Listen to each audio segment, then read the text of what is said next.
What is happening, y'all? Welcome back. Game Awards. Oh, man. So, I actually have pretty grounded expectations, I'd like to think, for this. I would like to see a date for the next Monster Hunter Wilds demo, because there's no way there's not going to be one. I don't know if we're going to get the date now, but I would assume it'll be either this month, December, or next month, January. So I'd like to see that. I would like to see a release date for the Lies of P DLC. I'd like to see a release date for Berserker of Kazan. I'd like to see a release date for Ghost of Tsushima and Wolverine. These are all titles that we know are coming this year. So I'd be happy with just dates, to be honest. Just dates and some trailers. I would be happy. In terms of like new announcements, AI limit release date, if it isn't already known. From what I understand, it's Q1. So the question is whether it's going to be before Monster Hunter Wilds or after Monster Hunter Wilds. But from what I understand, it's coming soon. Like within the next probably 2-3 months soon. I would really like to see a new FromSoftware announcement. I don't want a Dark Souls 4 or a Bloodborne 2. I want a brand new FromSoftware IP, because that's when they do their best work. When they you know, after Dark Souls 2 they did Bloodborne. First time playing Bloodborne, you were like, oh man, this is good. And then after Dark Souls 3, they did Sekiro, and you were like, oh man, this is good. And then we got Elden Ring, and Elden Ring was good. But like, in terms of just like a singular go through and play experience, I think FromSoftware does their best work when they are working with a brand new IP. Just, you know, them in the kitchen, cooking, seeing what they come up with. I think that's when they do their best. It is what it is. Well, AC6 obviously counts as excellent, but I'm like a huge Armored Core simp, so, you know. I just think new IPs are better than sequels. Like, Armored Core 6 is a unique scenario, because, you know, we waited 10 years for a new Armored Core game. Like, that game could have been a steaming pile of shit. I still would have been like, it's the best thing that's ever happened. It's so good, it's amazing. Because I was that desperate for Armored Core. I mean, it did end up being an amazing game. But, like, I would have played it regardless. But either way, point is, I hope we should, and even then, I think you could almost consider AC6. I mean, it's not a new IP, but it was certainly a pretty big evolution in Armored Core as a franchise, if you compare it to the older games. Either way, I hope we see a new IP from them. I would love to see a new IP. Ready for the Neo 3 announcement? That's never happening. I would love it, but that's just not happening. If it did, I would lose my shit. I would absolutely lose my shit if we got a Neo 3. Other stuff, Silk Song release date would be dope. Preview of the new Witcher 4, that would be pretty cool. I would like to see that. Some Dragon's Dogma DLC, that'd be pretty cool. I'd like to see that. So there's a lot of stuff that I would be excited for, but my biggest things are, you know, I want some release dates, because I think honestly 2025 is looking like it's going to be a really stacked year in gaming, and I want dates on a lot of stuff, because there's a lot of stuff that we know is coming that looks really good, and you know, I want dates. When is it coming? That's what I want to know. When are we getting this stuff? That's the $1 million question to me. So we'll see what happens.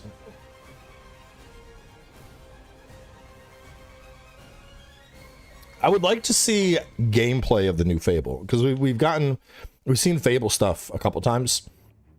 I want to see just raw, uncut gameplay. Give us a flex. I don't know.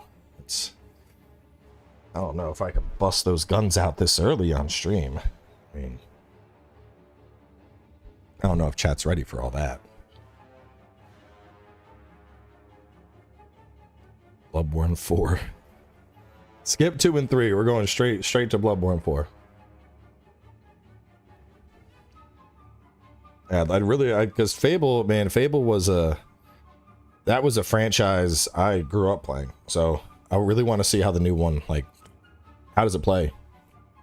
What's the gameplay like? But I mean, either way, we have an already stacked year for 2025. So like, regardless of what happens, like, we know there's a bunch of stuff coming that looks really good. So anything else that's like sprinkled on top of that, that's just icing on the cake, you know? Like, there's already really good games coming. Getting dates on those really good games would be cool. And any new announcements we get on top of that, sure, that's great. How about Sony titles? The Ghost of Tsushima sequel and Wolverine would be the two biggest. And obviously Death Stranding 2, but we got dates on that, I think. No, did we? I don't know if we have dates on that yet. I'm gonna guess that's gonna be like an April-June thing.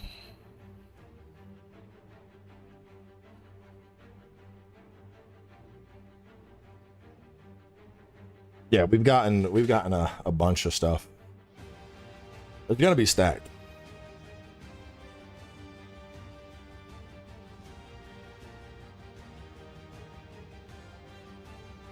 PS6 announcement right after the PS5 Pro, introducing the PS5 Pro.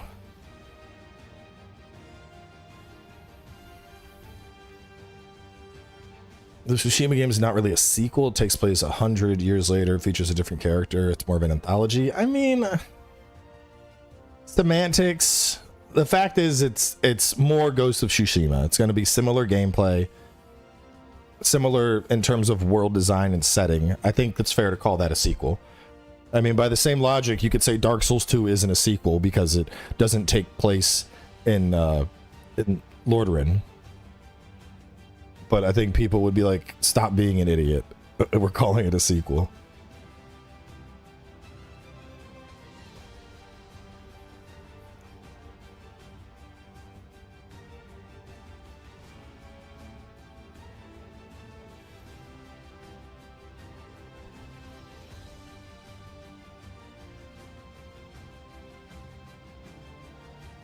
Ori 3, I don't see that happening. They're still working on No Rest for the Wicked.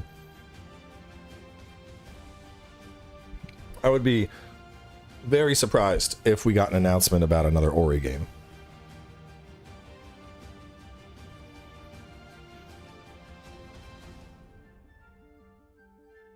Well, Final Fantasy, what's next for them?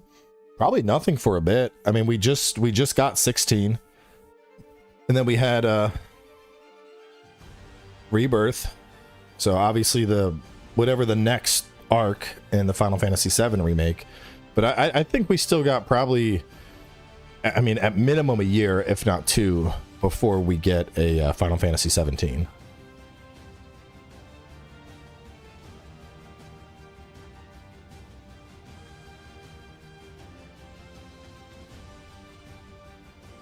Phantom Dust 2. Oh, I can only get my hopes up so high.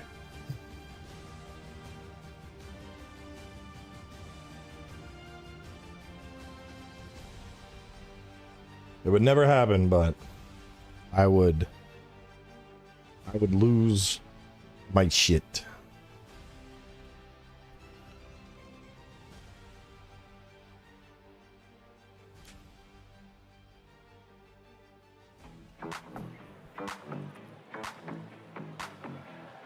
Some content that viewers find offensive. Sorry, chat. We're gonna have to turn this off.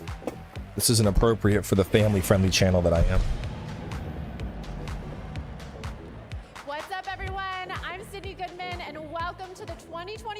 Game Awards opening act presented by State Farm. We are counting down to the main event, our 10th anniversary show. But I promise you, we are more than a pre-show. We are the extension of a program so packed that we need to start it early.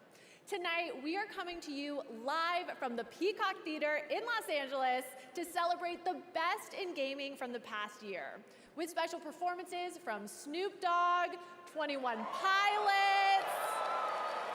I mean, they do some announcements during the pre-show.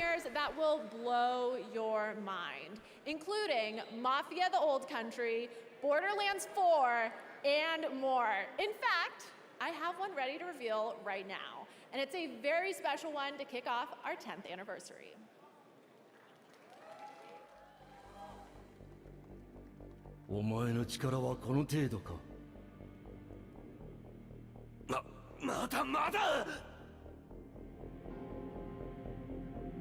Cowboy and Game Kitchen? What is this?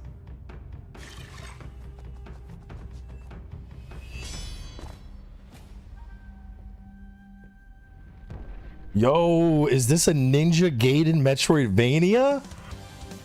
Bro, hold up.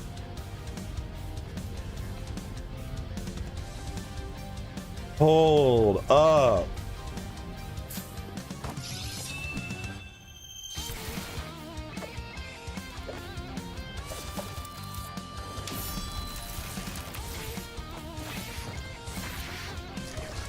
Volume is pretty high already. Oh.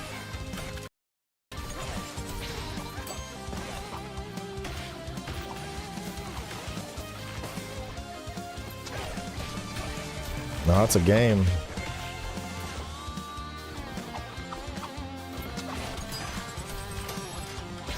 This looks so good.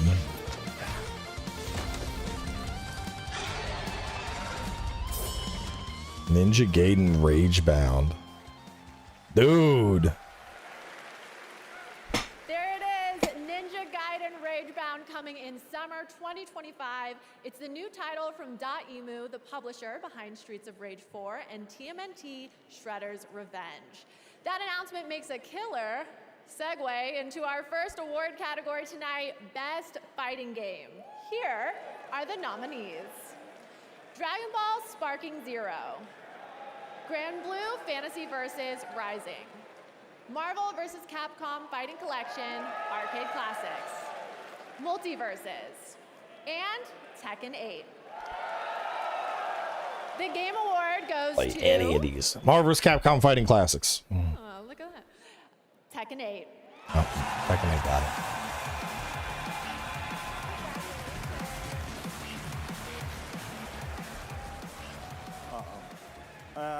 Thank you to all gaming community and Tekken community, and thank you to my development team and marketing team in all regions. And we will continue to update and to improve Tekken 8. So stay tuned and don't ask me for beep. Thank you. Thank you. Congratulations.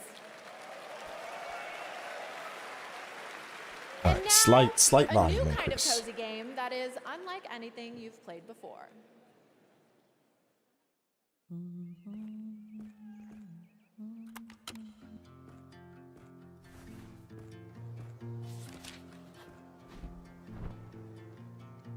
It's like a weird VR game. Fuck. On the road, I've been away for far too long. Yeah, it's like a moving sim, bro. Back home, I hear the The fuck? west calling. Won't be long. I'm there before the setting sun. For you to fall into my arms. A place I call my home. I was looking to belong, and I'd already know that you Kicked out of the house simulator.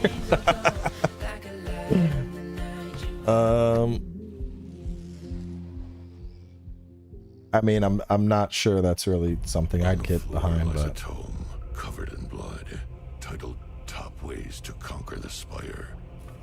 You find this manuscript highly suspicious because it's covered in blood. You read the book, covering your hands in blood. Was this a Slay the Spire expansion?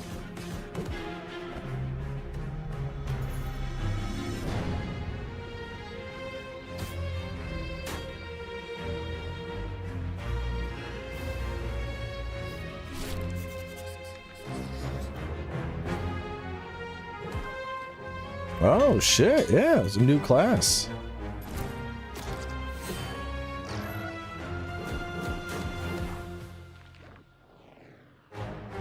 Do you think it's a sequel or is it a sequel or expansion? I mean, the graphics look slightly updated, so I'm guessing sequel.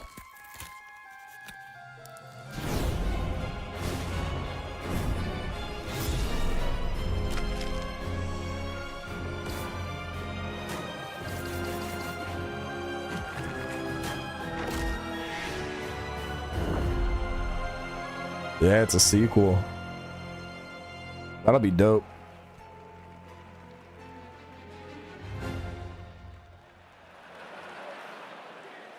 Slay the Spire is amazing if you haven't played at it. the gameplay of Slay the Spire 2. I'm thrilled because there's a new Slay the Spire, but also terrified because I just got over my crippling addiction to the first, so the cycle continues.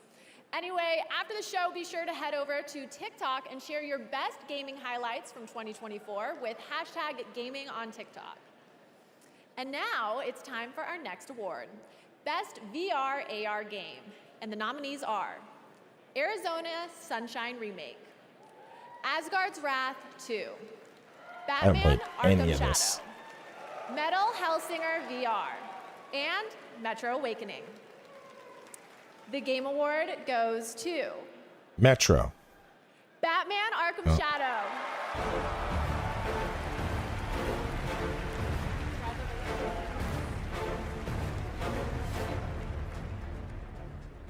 I just want to accept this award on behalf of my colleagues at Camouflage. You guys did some of the best work of your careers, and I have a feeling that the best is yet to come. Got my Yarnum outfit on tonight's the night. Meta has been a great place to work, and for Oculus Studios, all the support that you provided to us to help us get the game over the line, including our sister studio over at Sanzaro that developed the. I mean, I don't know any of these. I don't do fighting games or VR, bro. This category very competitive this year. I also want to thank Warner Brothers and DC for entrusting that incredible Arkham franchise, allowing us to build a sequel to that incredible foundation that Rocksteady and Warner Brothers Montreal provided to us. And then lastly, to the amazing crew and cast to this game, Roger Craig Smith, Troy Baker, Elijah Wood, Tara Strong, Kari Payton. You guys crushed it. You guys are award-winning as far as we're concerned. Thank you for what you brought to our game. Man, y'all gonna get your ears blown out. Keep having me slowly tweak the volume louder and louder. Since 2018, the TGA Global Gaming Citizen Program has recognized individuals doing their part to better the world through games. This year's recipient makes games that protect nature and fight climate change. I mean, I have played VR games on stream. It's just a lot of people get motion sick watching VR games when you stream them because it's not smooth. There's like little micro movements you do with your head and stuff. Disney, Us 2 games, Square Enix. I loved working there. So like we've done streams with VR before. But I actually had a sense of like half the people that watch are like, I'm going to throw up. I can't stop. Games career, I've always had a passion, or actually I don't like to call it a passion. I like to think of it more as a sort of a purpose for making a difference in the world. Nice tree. It's comfy. We're less than 20 years away from climate collapse. And for me, that's incredibly scary, both for our future, but for my children's future. It struck me that there was such an opportunity to use these games that were reaching hundreds of millions of people to create awareness about what's happening in the world. So when you play Longleaf Valley, you're restoring and saving a national park. And then as you're playing, you're actually collecting tree tokens to plant a real tree. Our players together have planted over 1.6 million trees now. But it's amazing to know that together we are making a real difference.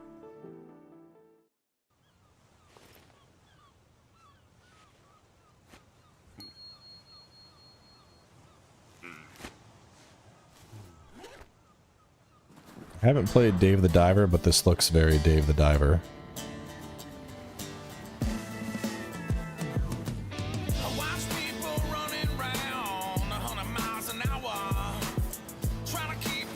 I know. I bought it. I just haven't played it yet.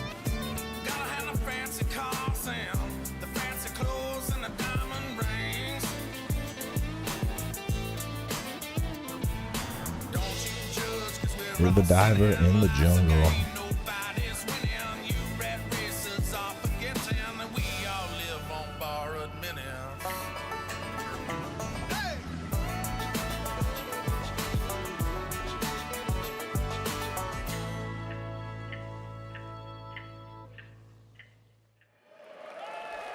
Welcome back to the Game Awards opening act presented by State Farm. We're counting down to the big show with more world premieres and awards. In fact, the Game Awards brings so many different gaming communities together to celebrate. If you want to see everything State Farm is doing in gaming, head to their website right now at statefarm.com/gaming because like a good neighbor, State Farm is there. And now we have our next world premiere from the legendary creator of Deus Ex, Warren Spector. This is Thick as Thieves. New take on stealth? Not usually big on stealth. Gonna have to really sell me here. Kazan has a release? Does it? Let's see what Razzo has for me. I don't think so. Nice of you to turn up. Oh, the McEwen. Yeah, no, all this early 2025. It doesn't have a date You're yet. not the only one who thinks so.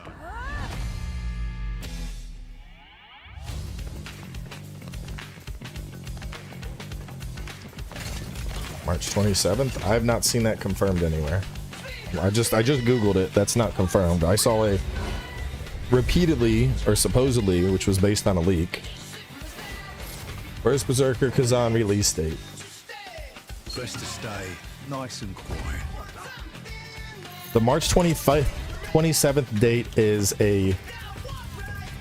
it's basically a rumor. Keep your wits That's it. about you. It's a rumor from someone named Billy Never know Kun. what's around the corner. So no, I would not consider that confirmed.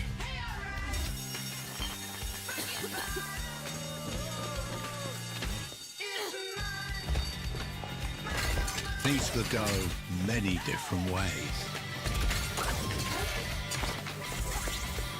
Because So is it like they say, thieves competing to we steal thief stuff? themselves.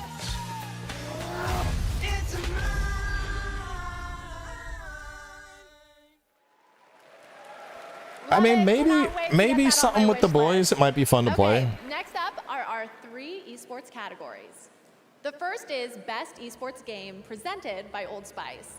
And the nominees are Counter-Strike 2, Dota 2, League of Legends, Mobile Legends Bang Bang. The fuck is Mobile and Legends Bang Valorant. Bang? The Game Award goes to League of Legends.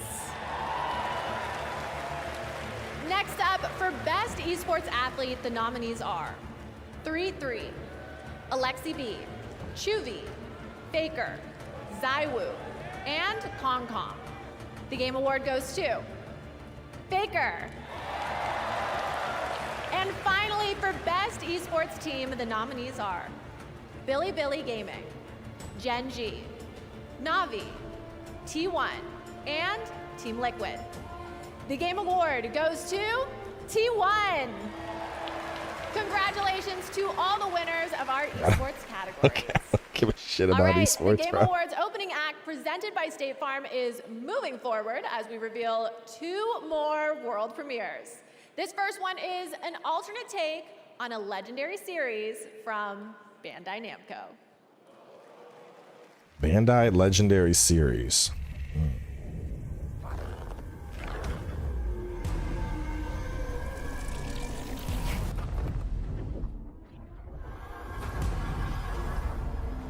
It looks like a Metroidvania.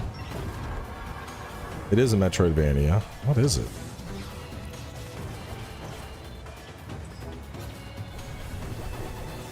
Hold up, bro. Whoa, whoa, whoa. Is this fucking Pac-Man?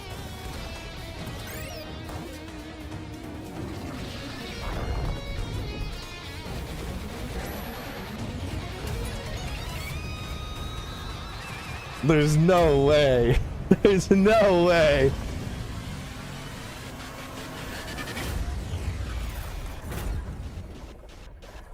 That's Pac-Man being rebooted as a Metroidvania.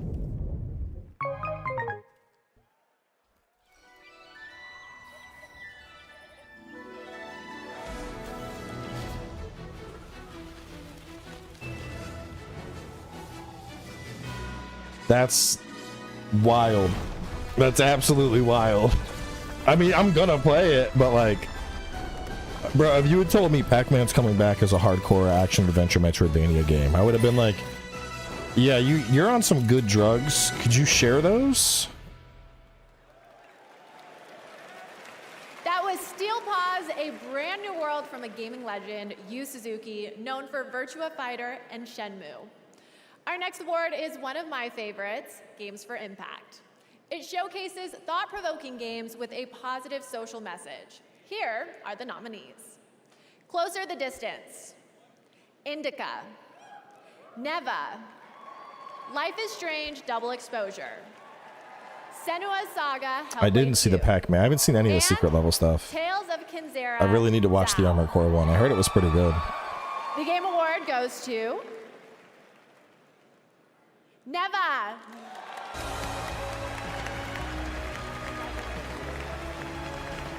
Senua's Saga was Well, not it that is good. such an honor to receive this award. Well, first I would like to thank the jury and basically everyone who voted for us. This award belongs to the entire team at Nomad Studio, Berlinist, our friends. Yeah, I and heard a family, lot of and people basically talking about the Warhammer everyone episode. who helped us to bring Neva to life. I would like to thank as well Devolver Digital. They were the first one. They believed in us since the beginning, and they gave us the opportunity to make 2 wonderful games. I'm looking forward to making many more in the future. And finally, I would like to thank the players. It's amazing to see how our story resonates with them, and we love to see how they enjoy our games, so thank you so much. Congratulations. Thank you. And now, another cozy game, and to introduce it is someone who knows a thing or two about them, Cozy K.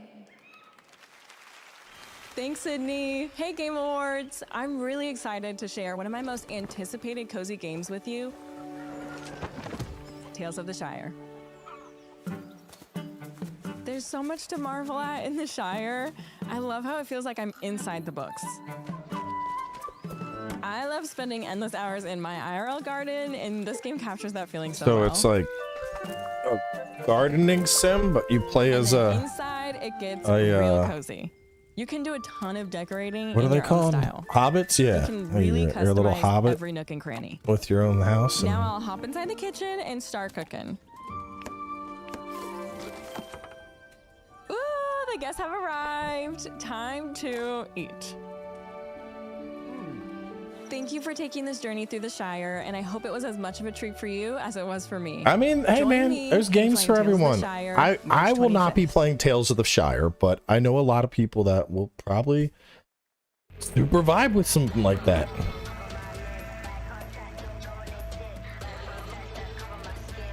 Bore. Cowboy invite to the Game Awards? I don't go to the Game Awards. I've turned it down like 3 times. I would be flying out to fucking California. I would be away from home for like 3 days, all to sit somewhere and watch a presentation when I could just stream it from the comfort of my own home in some pajama pants and a tank top. Ain't no chance, bro.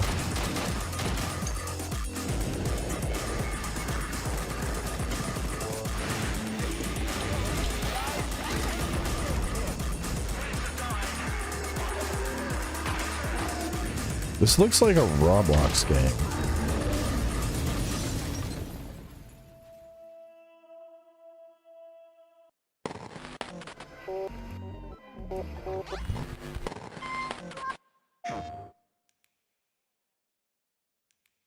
Welcome to the Midnight Murder Club. Not actual gameplay. One gun. Use your Oh, nice. senses and become the shadows. Let's go. Stay quiet. Oh, this looks like gameplay. Do you know where Oh, we're the going? the start wasn't gameplay. Towards those. Come on. Hello? Hello. No. Oh. You killed the piano. Oh no. Is this like a murder mystery with friends? Double kills? Oh, what? Did you get him? Oh, there's one more. Fuck is this?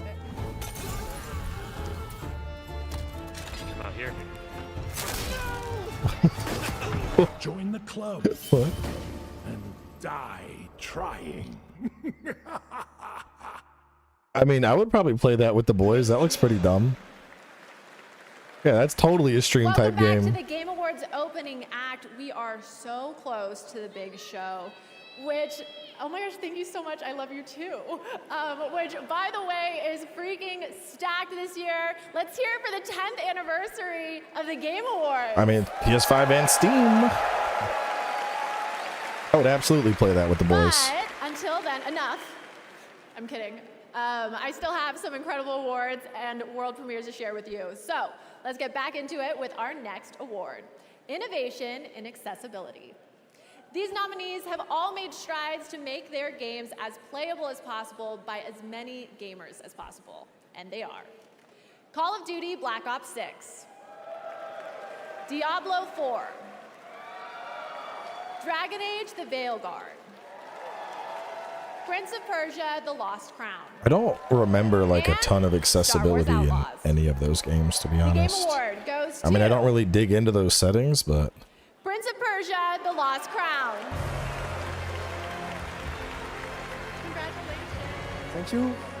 Merci beaucoup. We are truly honored to receive this award. As from the beginning of the project, we aim to create a fun and challenging game, but a game as accessible as possible. And it proves that accessibility doesn't dilute, but rather reinforce the core of a game. More players enjoy the thrill of exploration thanks to our screenshot marker system. More players experience the intensity and explosivity of our combat thanks to the option. It was a passion project made by an incredible team. Big congratulations to the team. I know you're watching from Montpellier. Félicitations à l'équipe. And a warm thank you to everyone who supported us, Ubisoft Global Accessibility Team, Jan, our families, our friends, and of course, you, the players. Thank you. Congratulations. And now I mean, I think it's the people that are going to win for the Storm, pre-show the Swedish already team know they're behind about to the win hit Corky. because they're on a tighter timeline. It's like everybody in the pre-show that's won something, they had them like ready to go already.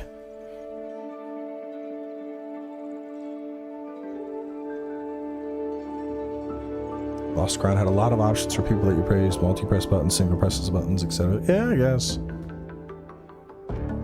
No, when I think accessibility, like I guess that does count. I think more like stuff for colorblindness, stuff for people with color blindness options, reducing number of clicks. Yeah, whatever, that's fine.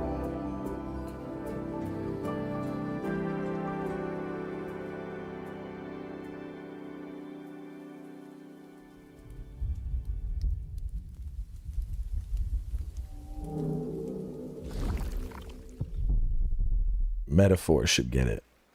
Yeah, anything that addresses murder deficiency would be a And that is good, the perfect way to good get into overview. our next award, Best Family Game. Here are your nominees. Astrobot, Best family game. Princess Peach Showtime, Gotta be Astrobot. My kid Mario loved that Party game. Jamboree, The Legend of Zelda Echoes of Wisdom, and The Plucky Squire. Wow, a lot of us are excited about Best Family Game. The Game Award goes to Gotta be Astrobot. Astrobot. Thank you so much. Thank you so much. It's a massive honor for us to be getting the Family Game Award because something we've been working hard on for many, many years at Team Asobi. So first thing, I want to thank Team Asobi over in Japan, all 65 of you. Thank you so much. It's your heart and soul. Don't be a fucking weirdo, bro. Really trying to please and put smiles on We're just getting started. I don't want to have to ban so this people. is ready for you. Thank you so much. So how much appreciated videos and walkthroughs for Souls games. Do you have any plans to stream COD? I did. I streamed a little bit of it, but so it's both a privilege, big responsibility kind of moved on from it already. We take very much at heart. So this award, it's for the kids and the parents out there. We love you very much. Thank you very much. Should we keep closed captioning on? Okay. Does it help? The theater is filling up. Like, I can see heads all the way back there. The energy is huge with our main show only minutes away. But I still have let me just turn it off. two It's super more delayed. world premieres for you. First up, a new and very unexpected game from a studio that was nominated for 3 awards at the Game Awards 2022. Ooh, studio behind Sifu. I already know this is going to be something too hard for me to play. The fuck? It's soccer? Sifu soccer? What is this, bro?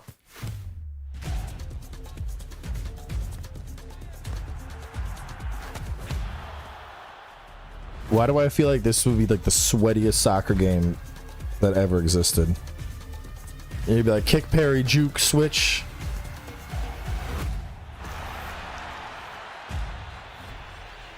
It's like Rocket League, but soccer.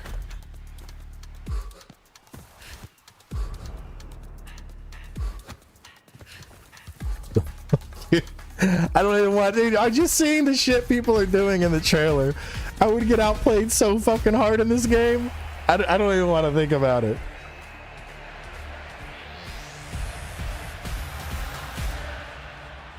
Bro, people are gonna be so sweaty in that shit. I would get smoked. Okay, would you believe me if I said I only have one more incredible world premiere for you? Get ready to have all your senses overloaded in the best way possible, of course. This is Solasta 2.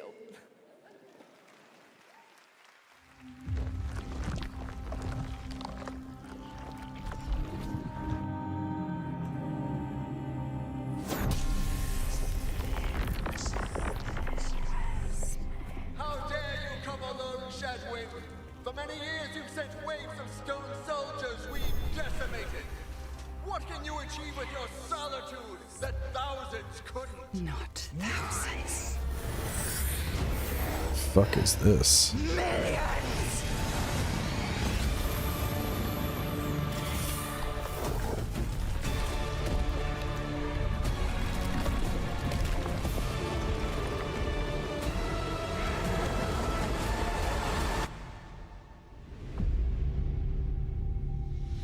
She said this was a sequel.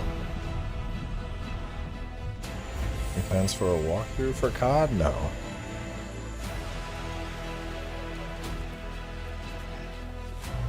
Okay, so this is a like tactical RPG. I'm getting some Baldur's Gate, Pillar of Eternity type vibes.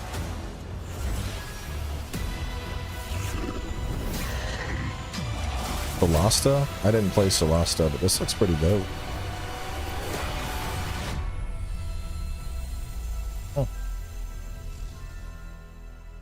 Free demo coming soon? Alright, we'll check it out.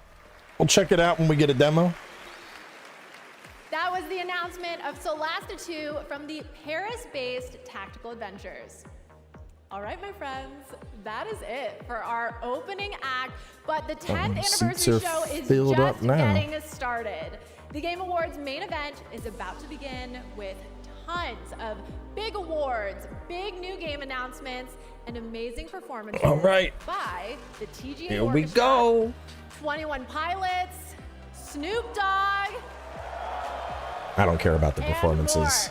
more. This is a Game Awards you definitely do not want to miss. All right, the countdown is over. The 2024 Game Awards starts now. That's right, 10 years of this.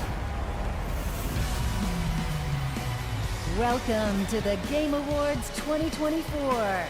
Now, Hey, look, they actually got here's your security host, up front the this year. creator of the Game Awards, Jeff Keighley.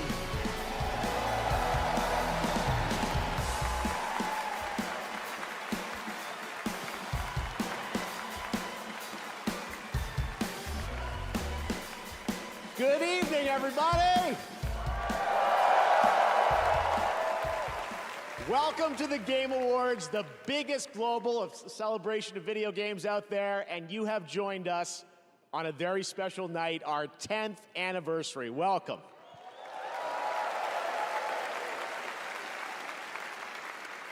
You know, when we started TGA in 2014, we had no idea it would become as big as it is around the world. But I killed felt, E3. like so many of you, that games and the people who make them and the fans deserve a I don't moment care like about this. leaks, You bro. watch Shut this the fuck show up. Because games are part of your identity. They mean something to you. And tonight is a tribute to just how far games have come, and despite the challenges our industry faces, where they are going in the future.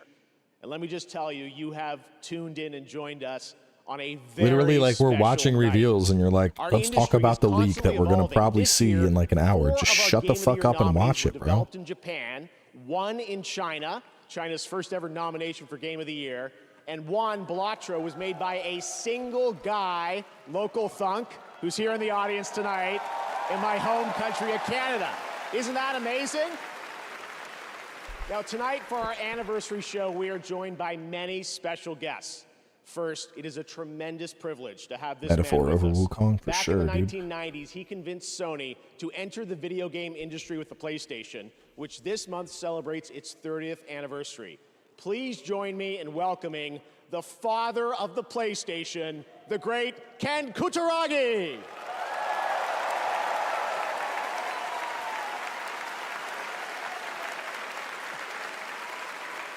Also tonight, we welcome a double nominee who's competing against herself in Best Adaptation. She stars in both Fallout and Arcane, the amazingly talented Ella Purnell. Welcome, Ella. And finally, we announced his studio at the first TGA, and in 2021, he won Game of the Year. And tonight, despite our better judgment, he's going to have the stage all to himself to reveal his next game a this little guy? bit later. Joseph Ferris, welcome back, buddy. That dude's wild. Now, as always, we're recognizing an outstanding year in gaming while looking at Hey, what's Waldorf. next. What is it, Statler? How long is this bozo gonna go on?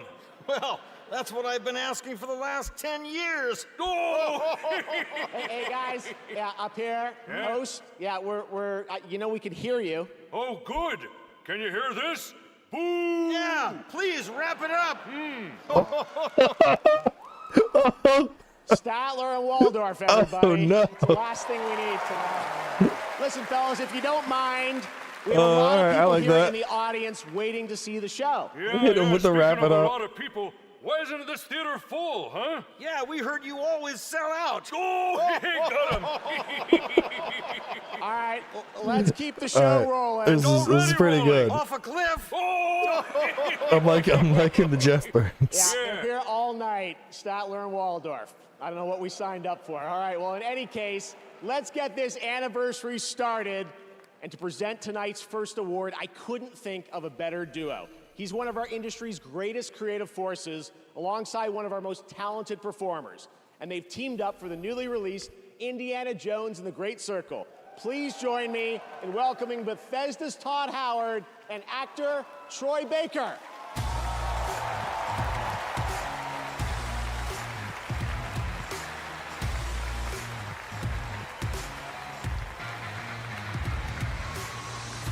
Thank you, Jeff. Thank you, everyone, for being here. Now, as you know, the Game Awards for the last decade has celebrated the best performances in games by honoring some of my peers, some of my friends, like Nolan North, Roger Clark, yes, Laura Bailey. Actually, Troy, have you ever won this award? Look, they do give an award for best indie game, and I think everybody here can agree you make a great case for best indie performance. Oh.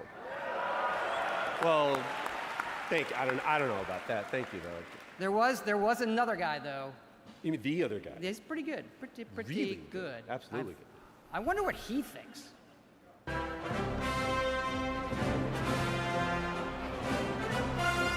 Yo, they got Harrison Ford there? Oh shit.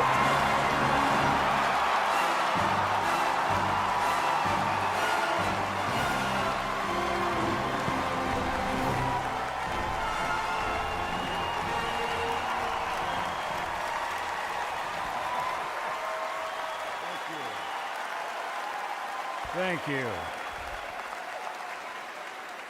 Thank you very much. Thank you. While you're on your feet, let's give a big round of applause to these two guys for the great circle. Thank you. Man, Harrison Ford is old, bro. It's crazy to think how old he's gotten. I think this guy did a great job. If I'd known he was so good, I would have done it myself.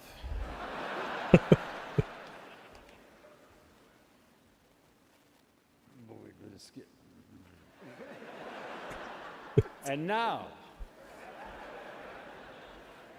we're here to present the award for Best Performance. Here are the nominees. Best performance. I don't think he's buzzed. I just think he's old, bro. Going strong.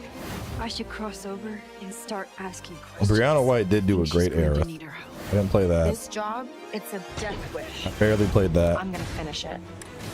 I know what you are. I don't need you anymore. The shadow will always hang over me. I mean, she did do a good performance. I'm gonna give it to Aerith. And the winner is Melinda Juergens. Why didn't he voice Indy? Because he's 83, bro. That age, I wouldn't want to be fucking working. I'd want to sit home in my bed, be cozy.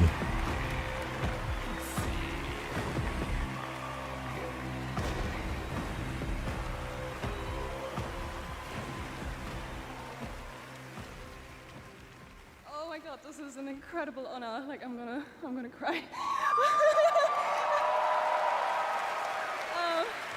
I don't know where to start. I want to big shout out to my fellow nominees. You are all incredible. I want to thank our incredible. You could tell. I mean, he told him, he was like, move that prompter. Like I can't see anything. Like our cast, dude is our old, bro. crew, our stunt team, like they've done just such a great job. Our And Eastwood still sounds sober and he's older. Have you heard him talk recently? So supportive of us. Thank you so At that much. age, man, I feel like you age fast. Like somebody will seem good at 80 and then at 81 they're like a corpse. Awards for 10 incredible years. Thank you.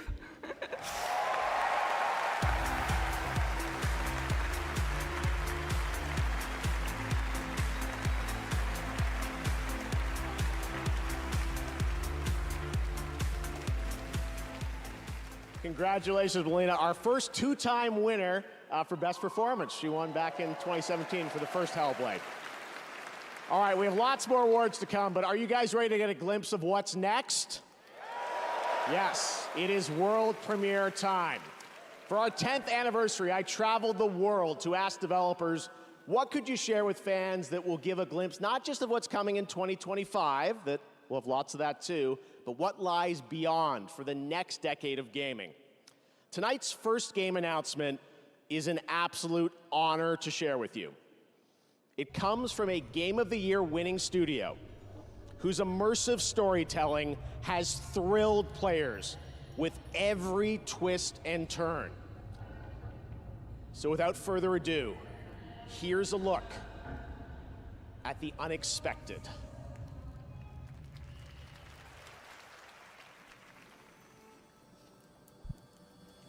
Cinematic trailer pre-rendered in Unreal 5 on an unannounced RTX GPU.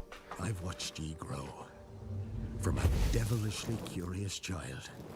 Is this the new Witcher game? Remarkably young lass with much grace, wisdom, and kindness. This might be Witcher 4, y'all. Take the easy times. It's Witcher 4. Dude! Tis how we rise to face the hard times. What does that for us? Even heart of gold. You've the spirit to overcome adversities aplenty. Darling. Sweeten. Today's the day. Ye fill out your destiny.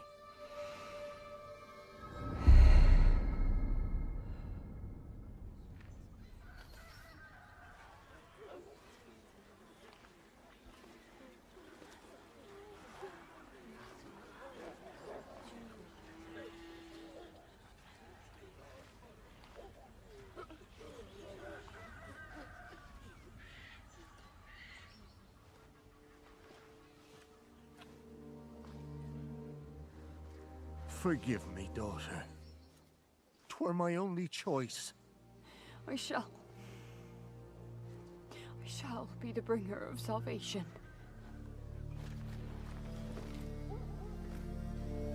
A witcher? Witcher! Whose coin did ye take? Nay, you can't. 'Tis tradition. Chosen she is, by the gods! No! You chose her. Damn, Siri aged.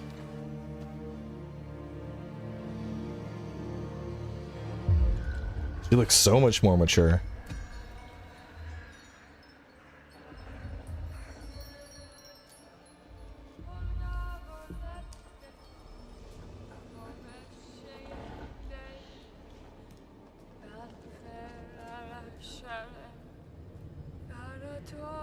I think this is in-game footage, like a cutscene.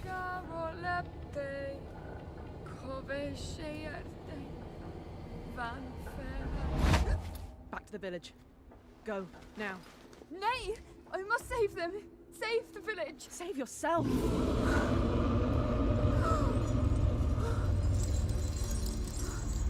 Run! To shelter! To your father! Run!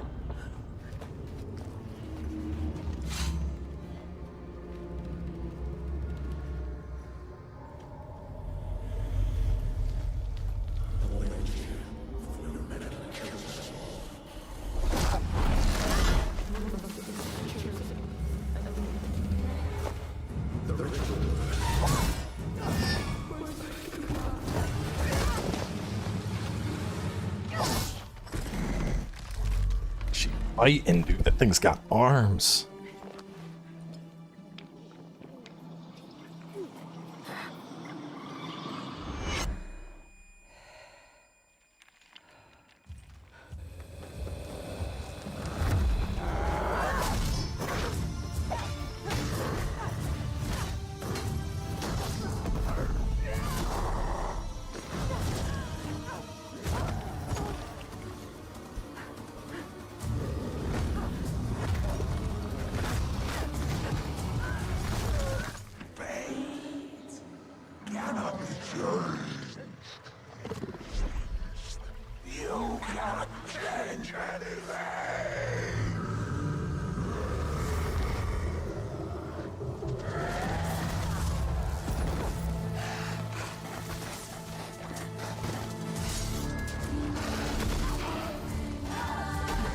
Bro, it's gonna be so fucking good.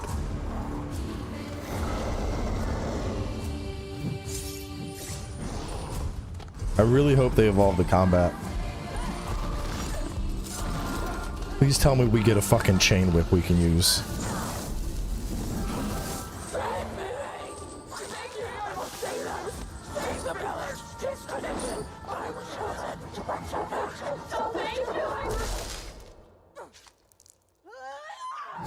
Dude, if we get a chain whip, we can send fire through to lock shit down to cut off their heads.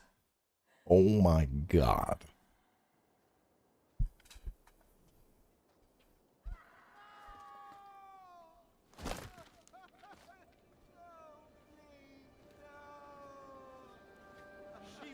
Nah, this wouldn't be in the books. Chosen one. It's tradition. Oh no, no, no. Did they kill her? What the fuck?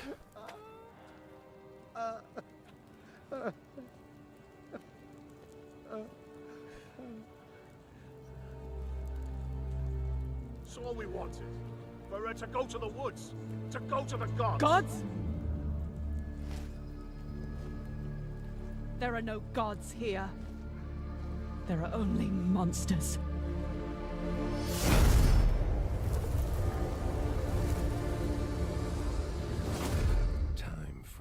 Saga. See you on the path. Dude, it's gonna be so good. I want to see gameplay, but There like you have it, the very first trailer for the Witcher 4 is from going CD to Projekt absolutely Red. And yes, be as you amazing. saw, obviously Suri will play the protagonist in that title, and we're very excited to hear more about it. You ready to have more fun? Because tonight, trust me, the surprises just keep coming all night long. Right now, I am proud to present a brand new standalone game. Please watch.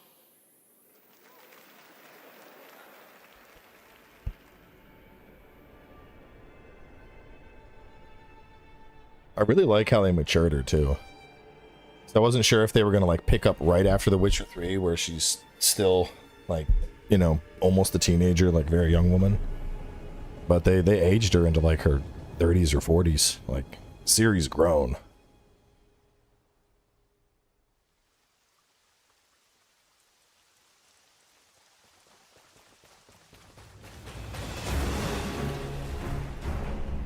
Bandai?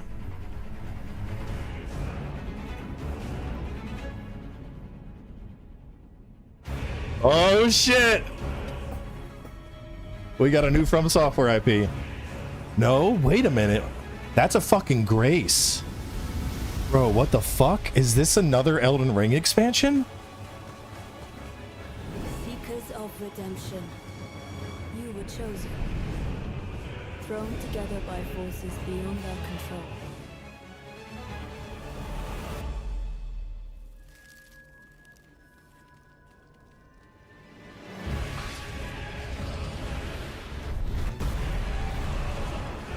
Well, it is, I think.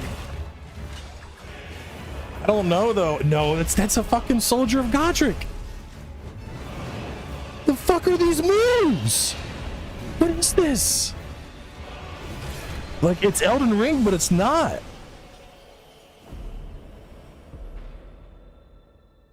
Tragedy must be averted.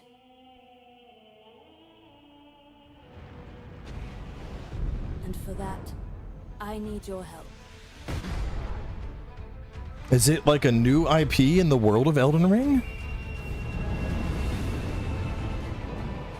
Yeah, it's not. I mean, it's clearly set in the world of Elden Ring, but oh god, clamber up shit, dude. That's fucking Nameless King. What is going on here? Little pillager, bent on sacking the land. What the fuck are we watching? I will swat away any and all who dare approach. The fuck is this? Band together and prepare to claim.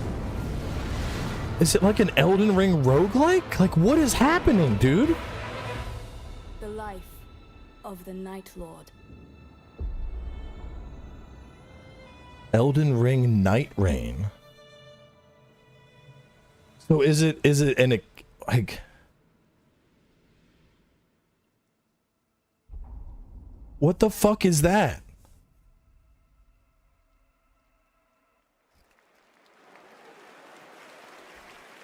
Now you know why I was so excited. There you have it. Elden Ring Night Raid is a new co-op action-adventure game from Bandai Namco Entertainment and FromSoftware, the only studio that's won Game of the Year twice before here at the Game Awards, and it is A coming full next fucking year, co-op 2025. Elden Ring? Now trust me when Spin-off? I say we are just getting started. Some of the biggest surprises, believe it or not, are still to come, as well as performances by Snoop Dogg and 21 Pilots, and awards presented by previous winners like Hideo Holy Kojima shit. and Sam Lake.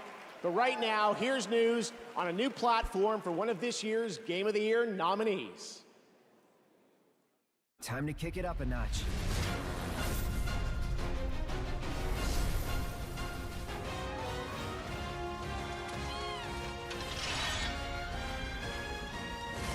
Hang on, there was a thing about like go to Night Rain to learn more. The time has come. What do they say? Hang on, rewind it. At last, our We'll catch up to Final Fantasy in a second.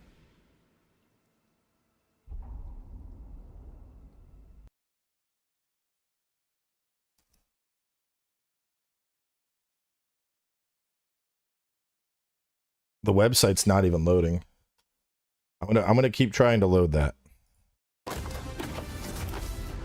Because right now it's like showing us trailers for other stuff.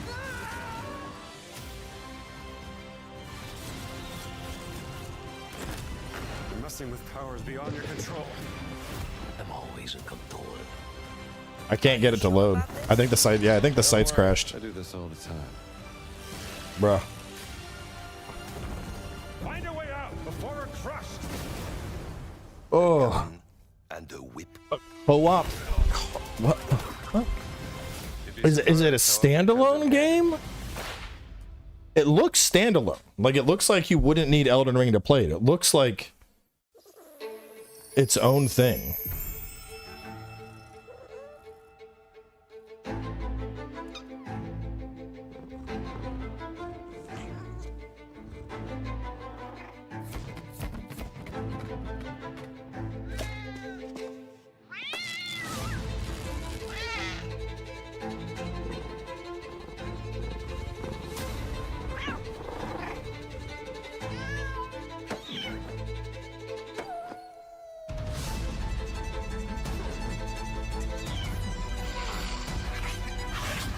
Yeah, I can't get it to load at all.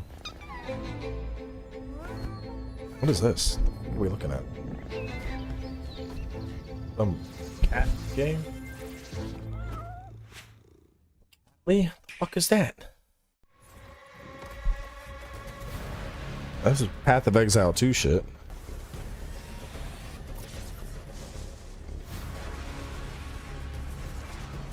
Thanks for spoiling Act 3 bosses for me, Game Awards. Yeah, it looks like it's gonna be like a it looks like a co-op standalone spin-off.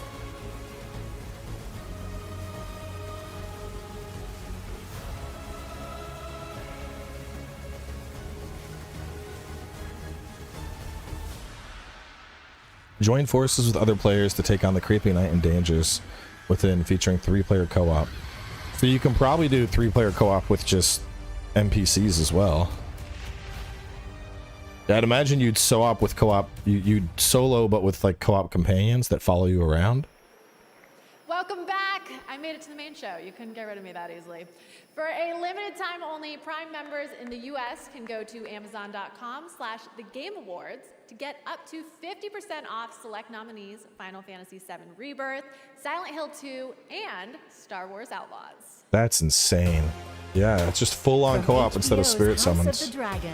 Please welcome Abu Bakr Salim. You'll probably be able to fully play it solo if you want. Site is working. Am I spelling it wrong? N-I-G-H-T-R-E-I-G-N. But I'm here to present an award that celebrates victory. The thrill of conquering your foes in a battle where physical and mental prowess collide in a struggle that feels like the most important fight of your life. And no, I'm not talking about Twitter, but I am talking about the best action game. Here are your nominees. I can't get it to load.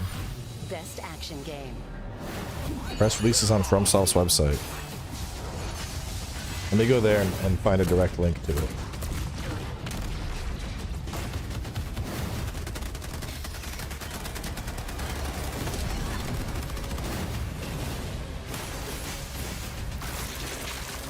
FromSoftware Inc.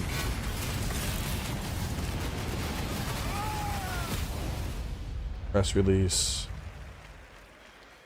And the Game Award goes to Black Myth Wukong.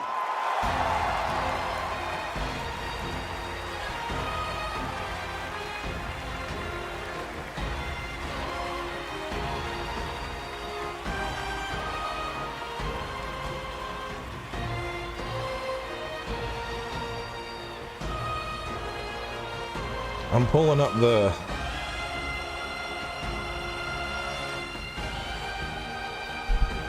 title is an action game where players cooperate to overcome a variety of challenging situations while carrying over elements from Elden Ring, such as weapons and enemies. The game design has been reformed to provide players with a completely new gameplay experience. Players will choose from a cast of unique characters to face off against the new threat. Players can enjoy fast-paced mix of RPG elements, dungeon exploration, character leveling, paired with intense combat and powerful 可以 enemies. 在这样的一个舞台上绽放光彩，也要感谢主办方，没有在我上台的过程中设置空气墙。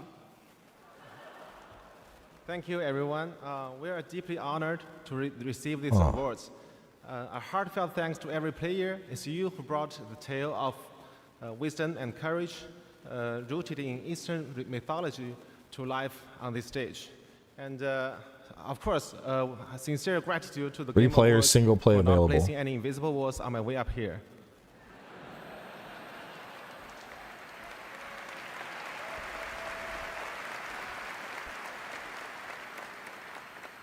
这份荣誉属于团队的每一位成员，也属于在幕后默默支持我们的家人和朋友们。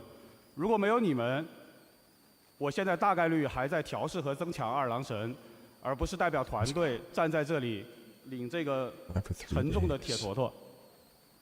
Dude, it almost sounds like a Every single roguelike. member of our team, as well as our family and friends who have supported us behind the scene.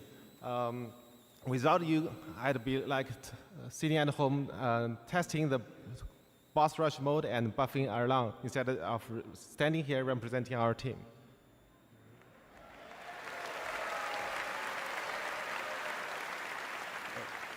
最后我想说的是，《黑神话：悟空》这个游戏真的不难，尤其适合没有玩过动作游戏 Yeah, I 的 don't know 玩家。 where there's a kettle. 相信我， That's what I hear that too.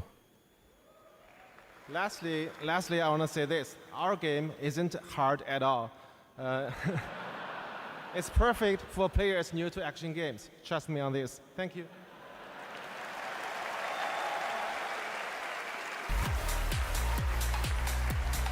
So this is the press release. Carrying over elements from Elden Ring. Read this shit though. Fast-paced RPG element, dungeon exploration, character leveling, paired with intense combat against powerful enemies. Players must work together to survive for 3 days within an expansive world. They need to prepare wisely by exploring the world and strengthening their characters in order to overcome the onset of night and the powerful night lords that awaits them on day 3. A world that changes every time you play. He finally shared an ambitious vision for his next project. It's good. It's like a roguelike, bro. Special gift for our 10th anniversary. I am beyond honored to reveal The ranks consist of a variety of characters, swordsmen, witches, other strange outlanders, all with unique abilities and backgrounds, character skills, and ultimate arts. Gameplay footage of this studio's It's a highly fucking anticipated upcoming title. Let's take a look at this announcement trailer that I'm sure will capture your imagination. Yeah, it's like roguelike co-op Elden Ring.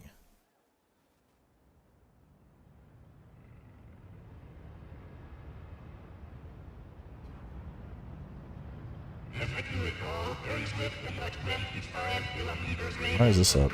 Lock taskbars. How do I? There we go.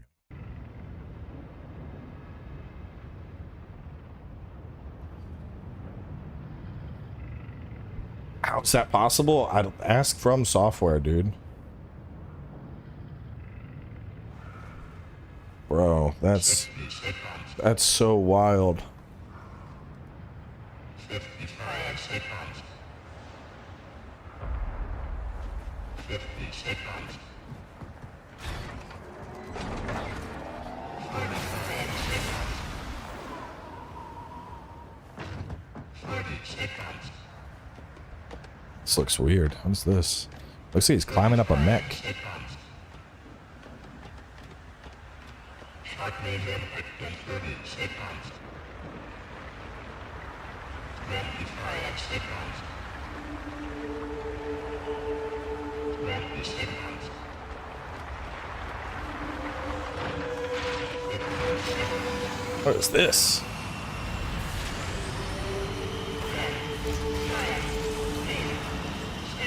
Head's ripping off? Bro, what is going on here?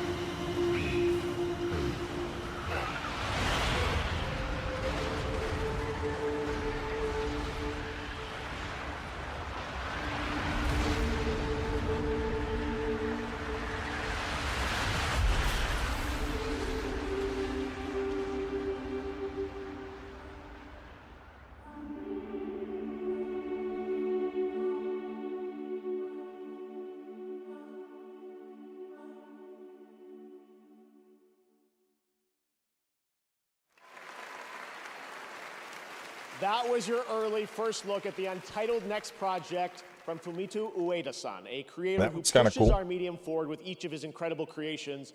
Looks You can weird. just feel the emotional depth of that game. Dude, I can't believe we got a fucking Elden Ring spin-off. That's crazy. For this announcement reveal. I went to the FromSoftware Japanese the site. release of Sid Meier's Civilization 7. I'm gonna make a video on it right after one the of our stream. industry's longest running and most successful franchises. Tonight, we are honored to welcome the Game Awards Orchestra, conducted by Lauren Balfe, to world premiere the stunning theme to Civ 7, composed by Grammy Award-winning composer Christopher Tin, who joins us tonight. I think you're gonna love this. Maestro, take it away. Yeah, so while they're just doing that, we can look more at this. Players cooperate to overcome a variety of challenging situations while carrying over elements such as weapons and enemies. The game has been reformatted to provide players with a completely new gameplay experience. Players will choose from a cast of unique characters to face off against the new threat. So it sounds like we're not leveling a character anymore. We're playing like a pre-built, thrilling gameplay experience in which players can enjoy a fast mix of RPG elements such as dungeon exploration and character leveling, paired with intense combat against powerful enemies. But it sounds like we're leveling like a pre-built character.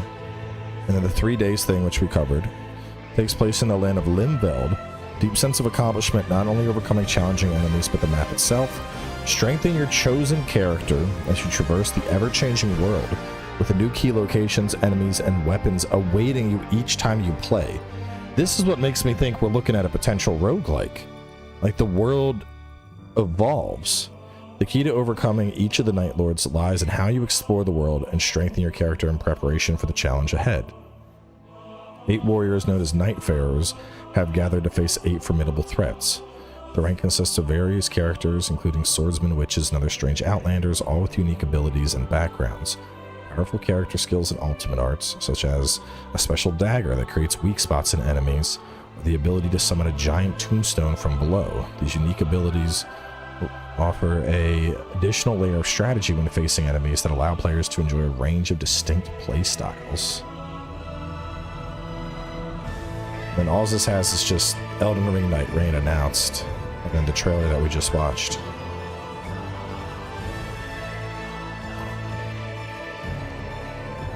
This is so crazy.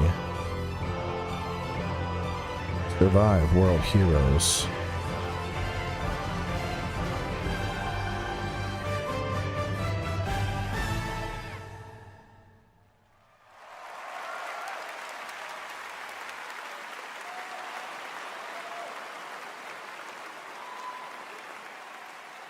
I mean, the website's getting absolutely incredible. Fucking crushed right now. TGA Orchestra and Lauren, there's much more to come. I don't know if there would be a walkthrough for something like this. Game of the Year medley. You can look forward to that. Right now, it's time to get the first look at gameplay of a project from a studio that has previously been nominated for Game of the Year. I mean, I'm going to cover it in depth later. I'll make a video after this is done.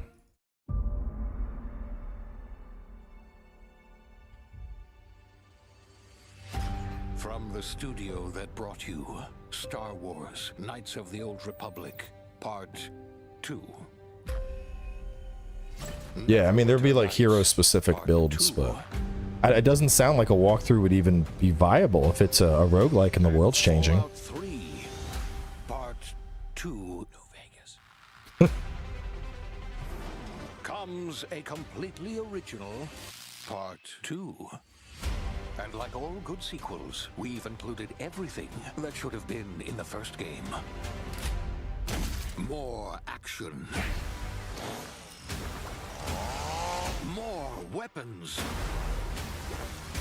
And more graphics. I would check it out, but I don't know, man. I didn't vibe with Outer Wilds that much. So I'd probably check this out, but it's hard for me to get too excited for it.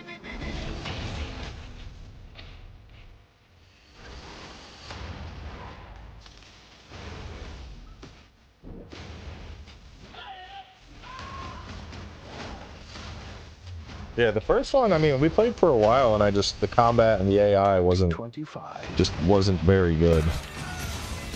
Some of these weapons look pretty crazy, though. To the future. Try not to break it again. The Outer Worlds 2. I'm not interested in hiring any more idiots. I'm looking for people of tact and vision and perspicacity.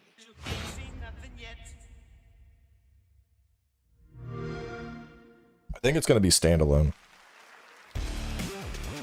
Please welcome the director of Hazelight That's wild, though, Studios, dude. winner Oh my of God. Game of the Year for It Takes Two. I can't believe we're getting a standalone Elden Ring co-op game. That's fucking nutty. All right.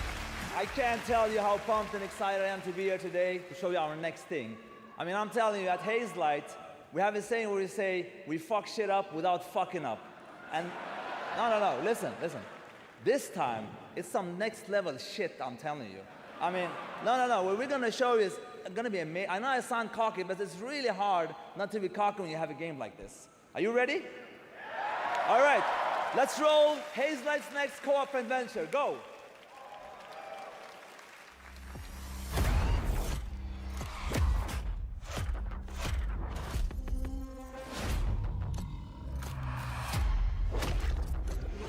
We sure cause a lot of explosions.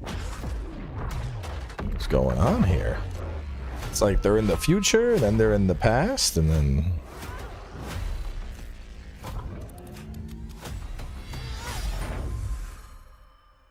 Lit fiction. Okay, you better get ready, because I'm about to show you Hazelight's next co-op adventure called Split Fiction. And let me tell you this, get ready for a ride. You play as Mio and Zoe, two aspiring writers that hope to get published by a new tech company that can simulate their stories to life. I can't do this. Please calm down. It's time. You can't shut it. No! Accidentally, they end up in the same simulation. What are you doing in my story? Something bad is going on here. And there, they find out that their stories are about to get stolen. No one escapes my simulation. Yeah, it's considered a co-op action survival. To escape back to reality through the very worlds that they created. Hands above your heads. But the thing is, they're strangers, and Mio writes sci-fi, while Zoe writes fantasy. So you will, for every level in the game, jump between a sci-fi world and a fantasy world.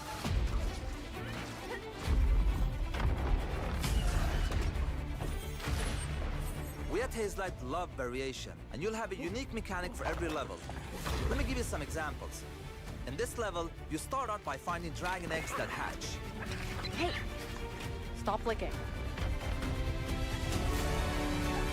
And then, they become a little bit bigger dragons with new abilities. But in the end, they grow up to be full-ass dragons. And now, you can fly around and kick ass. This looks pretty cool. In another level, you play these ball droids that can magnetize and shift to different forms. And then the droids become your exosuits. And you can now attack and hack different objects. Here's another one. You play as pigs, and they later become... Anyway, let's not talk about that level for now. And as always, with the Friends Pass, you only need to buy one copy of the game to play it with your friend online. That's what Hazelight is about. No loot boxes, no microtransactions, and no bullshit. You just get the game. We got pigs, and then you become sausage on the grill. Excuse me? Oh my god, that's funny.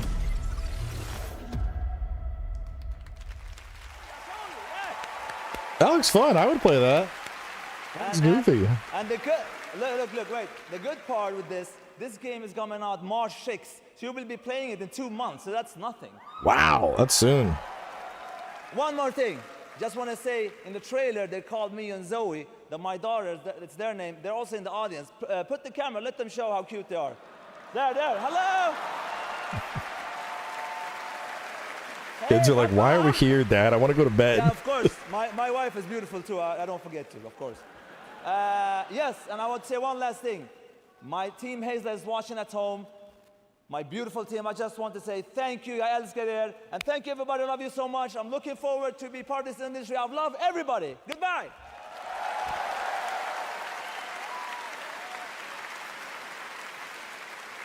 Joseph, what a guy. I spent some time with him in Sweden this summer and played a few hours of Split Fiction. It really is everything you'd want it to be. A great follow-up to It Takes Two that Joseph won for Game of the Year. It's been so amazing to have so many Game of the Year winners back with us again tonight revealing new projects.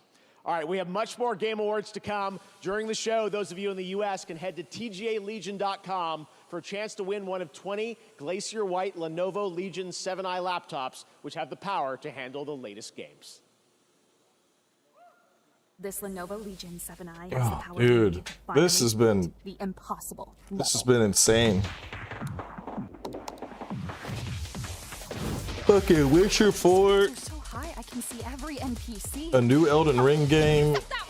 Some crazy co-op game. Dude. Reach your impossible with Lenovo Legion. The Elden Ring game, they said 2025. Yeah, and the Ninja Gaiden, dude. Oh my god. They're just fucking, yeah, the fucking Pac-Man Metroidvania. Like, oh my god, dude. We're just getting like crazy releases so far. Yeah, I guess the thing, if we've already seen if we've seen fucking Witcher 4 and a new Elden Ring, what the hell is the final reveal gonna be, bro? Like, how's it gonna go beyond what we've seen, bro?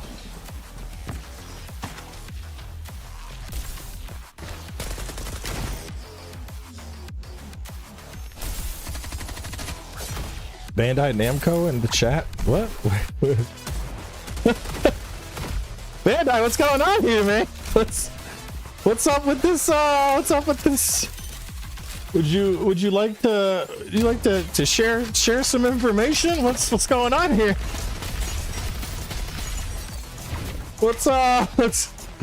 Well, we've already been reading the press release. What's going on here? Co-op action survival Elden Ring?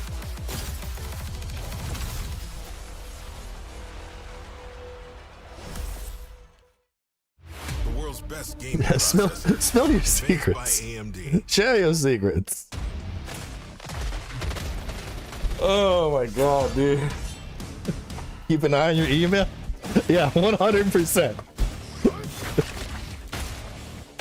I'm just refreshing it on loop. Oh man, this has really been the craziest Game Awards we've seen in a while. This little project is as real as they say.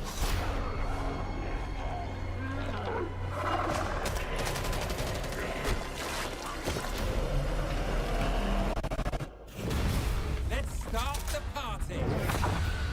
I saw the Nameless King, which had me incredibly confused because I'm like, why do we have Nameless King in Elden Ring? It almost gives me, is it like a roguelike? Because the press release, it sounds like it's gonna be like a roguelike. Like we pick one of the heroes and we play through trying to not die to get up to these Night Lord figures. All right, we're back here at the Game Awards and we have so much more to share with you.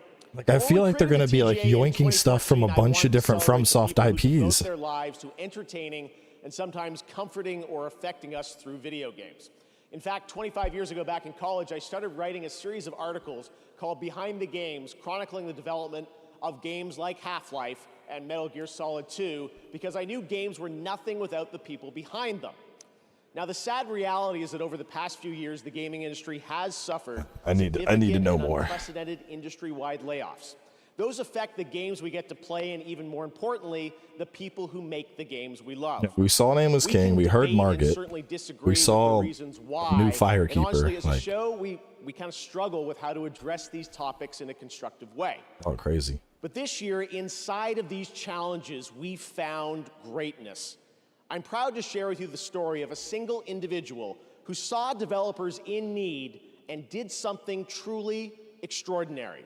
Meet TGA's first ever game changer. Starting in early 2023, significant waves of layoffs started in the games industry.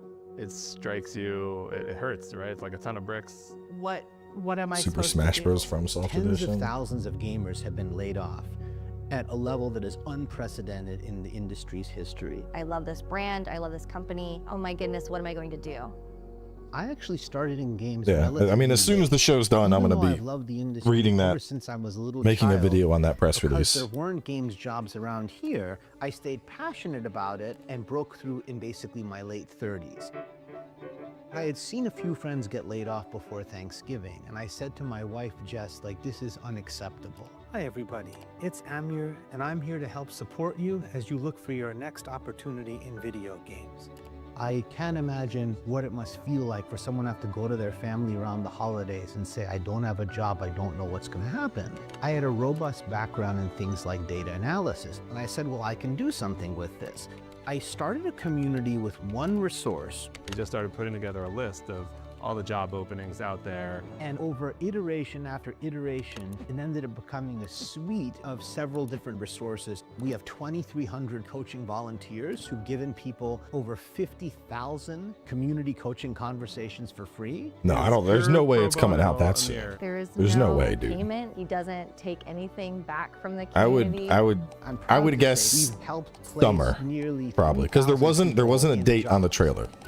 I'm guessing summer. Is like career Santa Claus.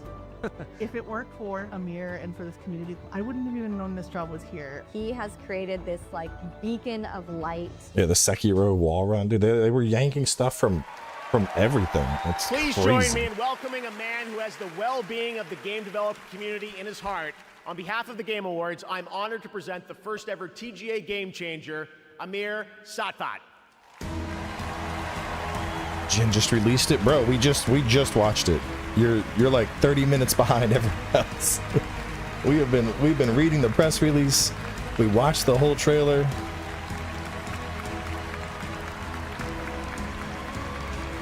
Could be next month. There's no way.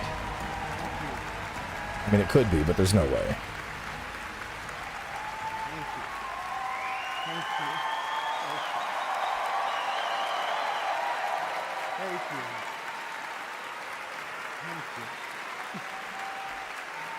Thank you so much.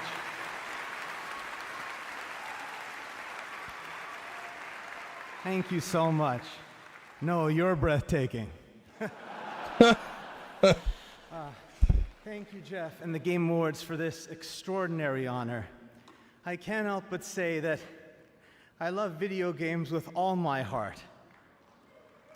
To all game makers everywhere, you are seen and treasured, and our community will always be there. You think it'll be over the free? last 3 years, we've lost more I don't than know about that. 34,000 jobs. A staggering amount of games experience eliminated. This has consequences. You can't make great games without great people.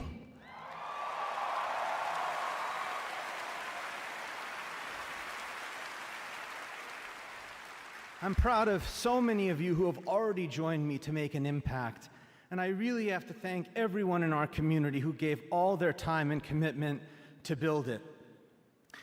As we gather here tonight for this amazing celebration, I challenge everyone to ask themselves, what more can we each do to make our industry better? I dedicate this to my grandparents in heaven and to our Game Awards watch party back home, my wife, our 3 sons, and my parents, who really devoted their lives to me and taught me that my value lies in how I treat other people. Growing up, all I ever wanted was to be a part of the video game industry. As a kid from Farmington, Connecticut, it felt a world away. Not anymore. Thank you very, very much. Thank you. Thank you.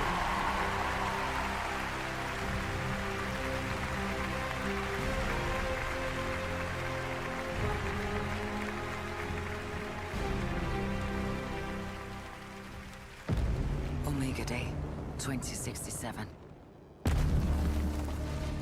We witnessed the end of the old world and the beginning of an unimaginable power. It unleashed the promise of our civilization, forging souls into steel. What's this? Turning hope into a hunt. For the fate This kind of has like a humanity. Titanfall type vibe to it. For Starfall.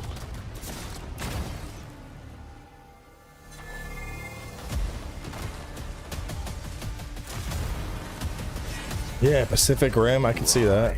Partner, our hunt for Starfall begins. Raise hell, exert control. For mankind depends on our victory. Wait, is this like a 6? No, I don't know. This might be like a 6v6. I'm kind of getting. I'm getting MOBA type vibes. I'm wrong, but I'm getting MOBA vibes. I like mechs. Please don't be a 6v6 hero shooter. This is your time. Unleash the hunter within. Steel Hunters. World premiere playtest starts now.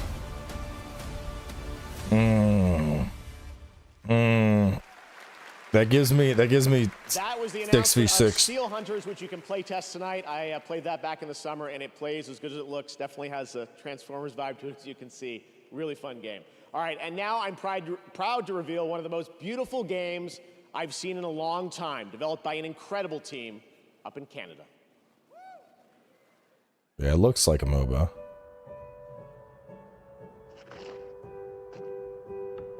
Cozy cabins. Frozen ass plane.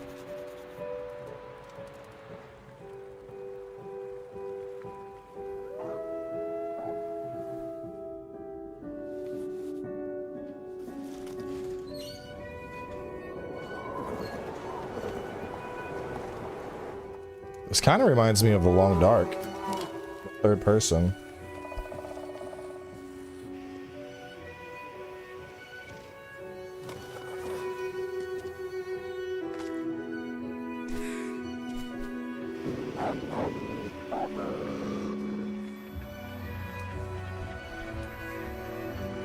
Well, Long Dark was first person though. You think they would go to third person for the sequel?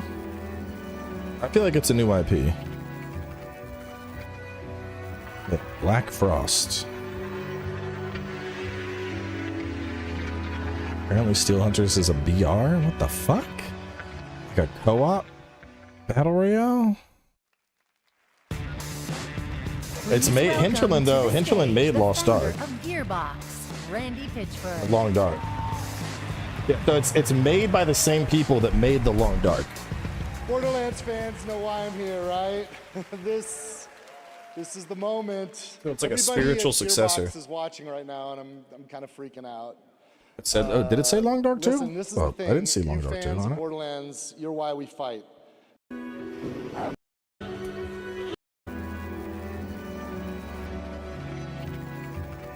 saw Black Frost. Did the Long Dark part pop up after? Oh, it was little. I didn't see that part. Randy Pitchford. I can go on talking about Borderlands 4. And who wants me to roll the trailer for I Borderlands didn't even see that. I didn't see that part. Can't read. My bad. As you wish. The world premiere first look at Borderlands 4.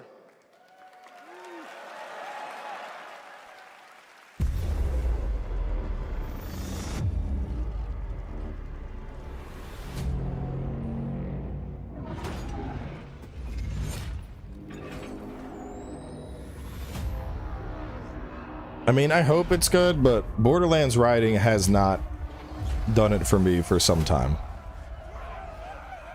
It still has the same, like, slapstick kind of goofy comedy.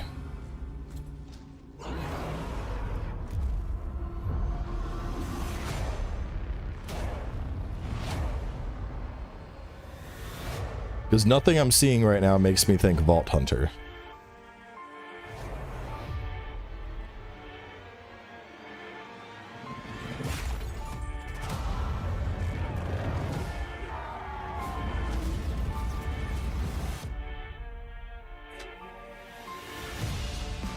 I know slapstick is their thing, but oh,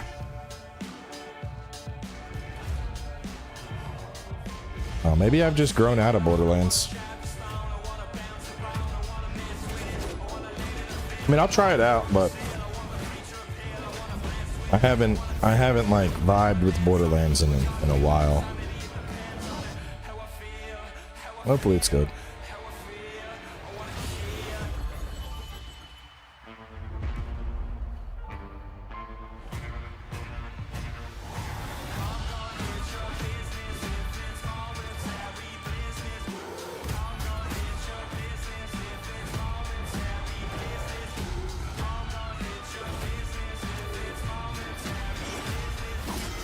Yeah, that honestly, I'd probably enjoy that, like doing a full co-op playthrough with the boys over playing it solo. I'd probably have more fun doing something like that.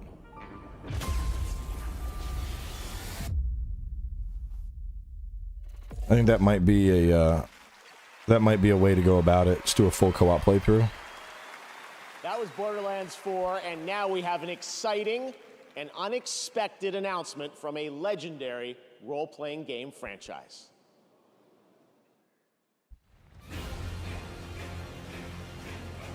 On this, my sword, I swear, to Okay, Final Fantasy 16. flame forevermore.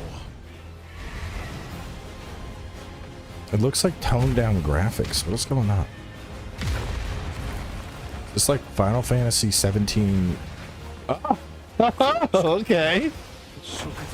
That's what's going on.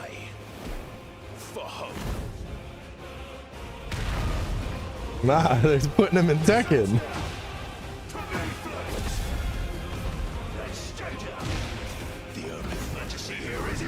That's cool. I don't play Tekken, but that's cool.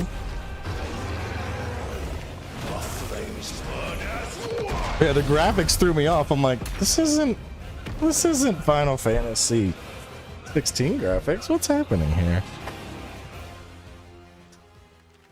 Clive Rossfield and Tekken 8. There you go. Clive is joining Tekken 8 next week. Right now, we want to recognize more nominees and winners in some other categories here at the Game Awards. Nothing on Wilds yet. For most anticipated game, Death Stranding 2 on the Beach, Monster Hunter Wilds. Ghost of Yote, Monster Hunter Grand Wilds. Theft Auto 6, Monster Hunter Wilds. Metroid Prime 4 Beyond, Monster Hunter and Wilds. Monster Hunter Wilds. And this year, the Game Award goes to Monster Hunter Grand Wilds. Theft Auto 6. That's false. Congratulations, Rockstar. It's Monster Hunter Wilds. Nominees for Best Multiplayer Game: Call of Duty Black Ops 6, Helldivers 2, Space Marine 2. Super Mario Party Jamboree, Tekken Or 8, Helldivers. Helldivers was a lot of fun. Warhammer 40K Space Marine 2. This year, the Game Award goes to Helldivers 2. I can be okay with that. I spent a lot of time on Helldivers 2. It was fun. Nominees for Best Community Support: Baldur's Gate 3, Baldur's Gate 3. Final Fantasy 14, Game's been out for a hot minute and they're doing a whole big ass patch coming No up. Man's Sky. Baldur's Gate 3. Game Award goes to Baldur's Gate 3. Congratulations, Larry. As it should. Now your nominees for Best Art Direction: Astrobot, Black Myth Wukong, Metaphor. Elden Ring Shadow of the Erdtree, Metaphor ReFantazio, and Neva. The Game Award goes to Metaphor ReFantazio. I call the dubs as I see them. We have many more awards to come in the Game Awards, but right now, here's a new look at Splitgate 2 that blends gunplay, movement, and portals, coming in 2025. Playing for keeps with no losses, dripping around with no faucet. Look at the team, our bosses, saying our dudes. Can't believe we're getting. I still, dude, some of these announcements are just fucking wild. Oh man. Like Split Fiction will be a fun co-op playthrough. We got fucking Night Rain coming out. I still can't get over Night Rain. Night Rain's coming out this year, bro. Like, that's so wild to me. I'm gonna have more Elden Ring and more Monster Hunter. 2025 is about to be the best fucking year ever.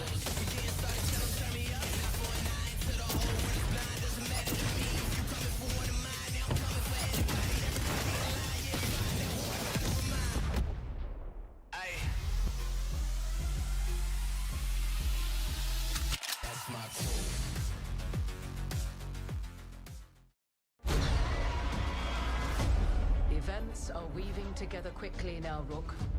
The fate of the world. What if they show a new IP at the end? No. I would lose my shit. It will not be easy. I mean, they usually save like the biggest shit for near the end of the show. So, like, you know there's more stuff coming.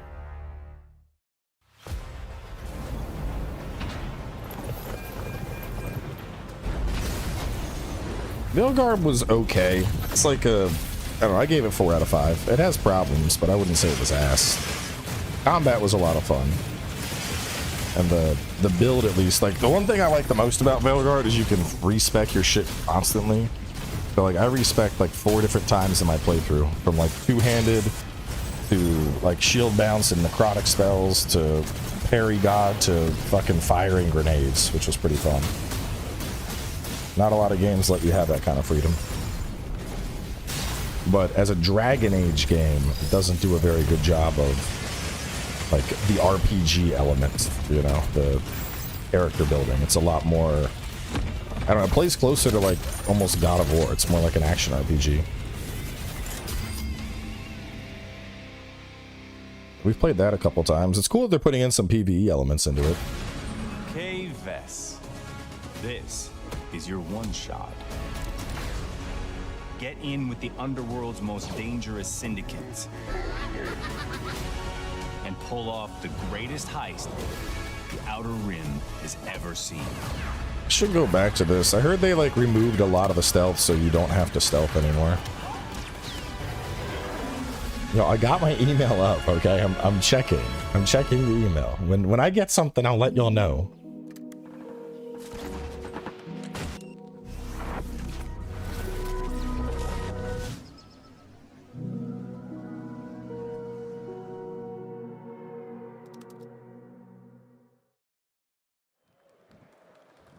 All right, I just got an email. It says, watch now, TGA 2024.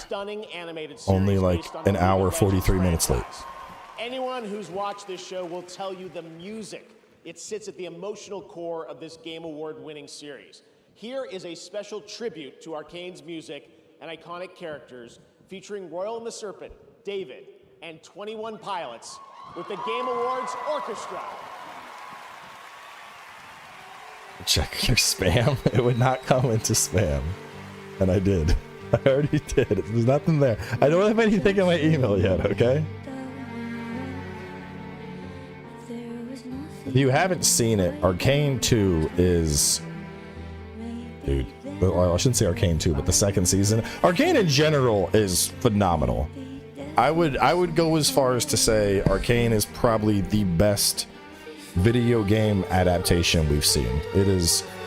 I don't play League of Legends. I played it like once, was like, I don't like this. Arcane, it was fucking amazing. I cannot stress that enough.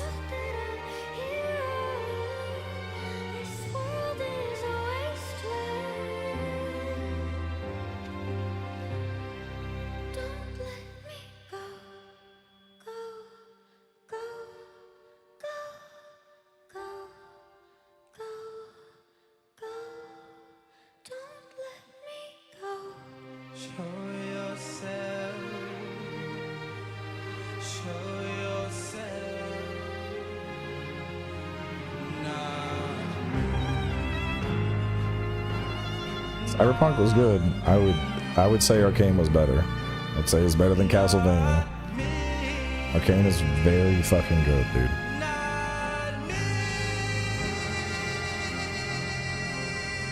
Oh, you'll get emotional damage. Don't worry about that. It's good. It'll happen. I'm on my own. Remember me. I'm too far gone. I couldn't see. Remember me. Remember me. All the times I cut so deep. All my life I couldn't breathe. Remember me. Remember me. It follows a story in the League of Legends universe, but it's very, very, very good.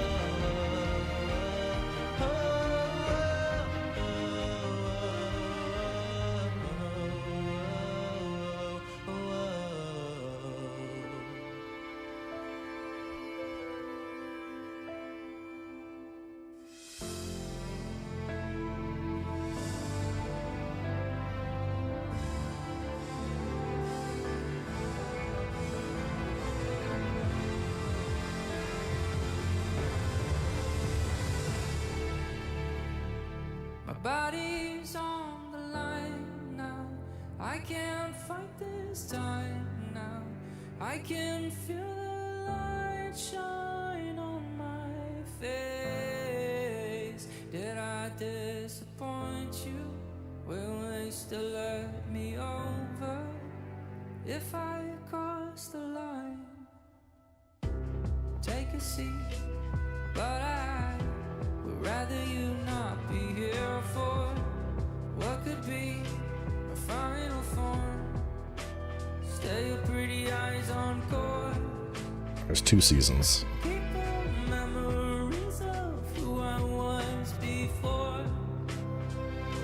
So stay with me because my body is on the line now. Pull the blanket tight now. I can feel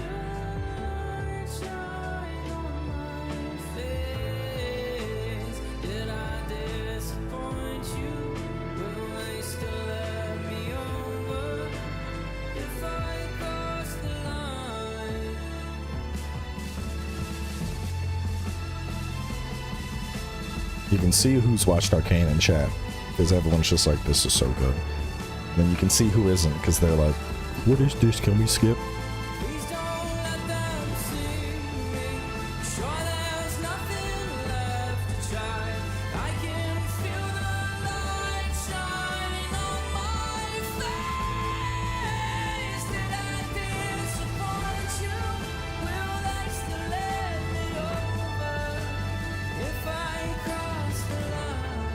You gotta watch Arcane.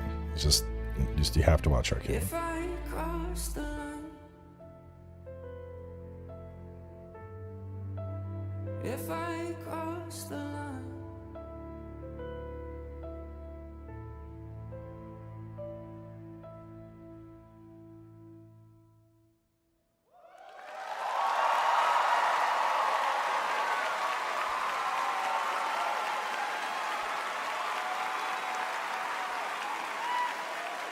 What a beautiful and emotional performance. Thanks to Riot and those artists for putting that together. Incredible. All right, let's take a look at this very exciting brand new game announcement prepared just for the Game Awards 10th anniversary.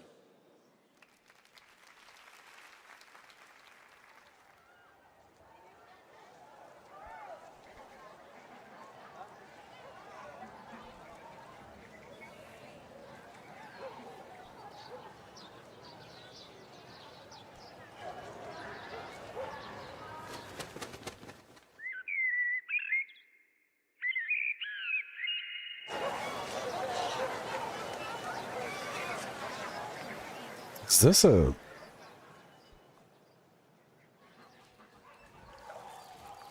That's the studio that does the Yakuza games.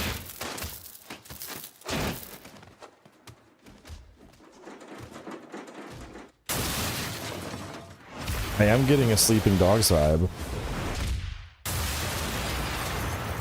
But it's probably more Yakuza.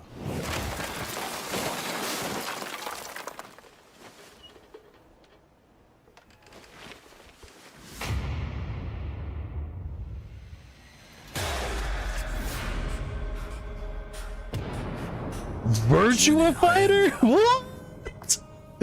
What? Holy shit!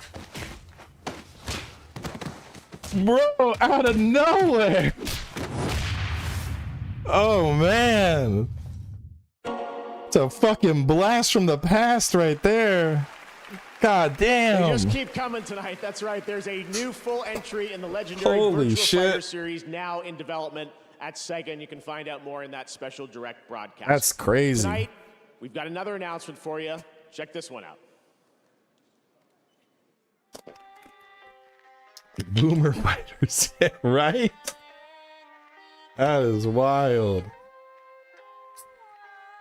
Free alpha footage, okay. Looks very Tokyo during the Industrial Revolution.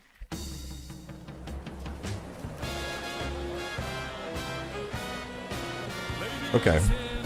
Only about 100 years later.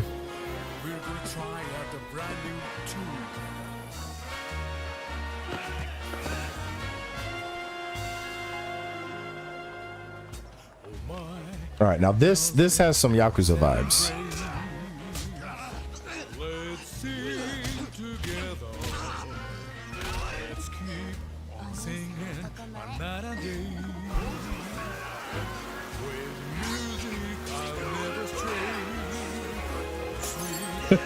What?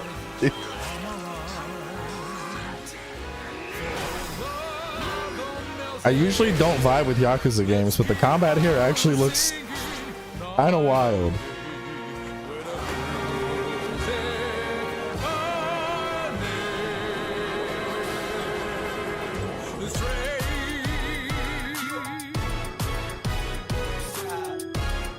Project Century? I would play that. That looks fun. I'm guessing that's still just like a temp name. That's right. RGG Studio, nominated tonight for 4 times for Like a Dragon Infinite Wealth, has not 1 but 2 projects in the works, and we are honored to reveal both of those titles for the first time here tonight. Now to present our next award, please join me in welcoming a dear friend who also happens to be one of our industry's most innovative creative spirits. He's been with us since the very beginning of TGA in 2014 and is currently hard at work on Death Stranding 2 on the beach and OD. Please welcome an industry icon, Hideo Kojima!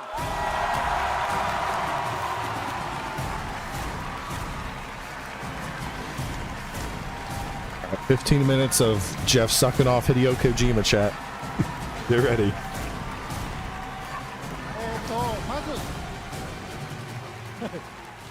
まず TGA 10周年おめでとうございます。ジェフも。First and foremost, congratulations on TGA's 10th anniversary. 僕は1回目から参加させていただいてますけども、年々 TGA は大きくなってきてます。もともと制作者を称える賞でしたけども、今では世界の業界と関係者が集い、プレイヤーと結ぶ非常に重要な賞となっています。で、ゲームだけでもなく映画やアニメ、音楽といったデジタルエンターテインメントと結ぶ重要な賞だと思っています。今後20年、30年ですね、ますます大きくなっていくと思います。で、僕もできる限り応援したいと思っています。I've had the privilege of participating since the very first TGA, and I've witnessed how the role of TGA has grown every year.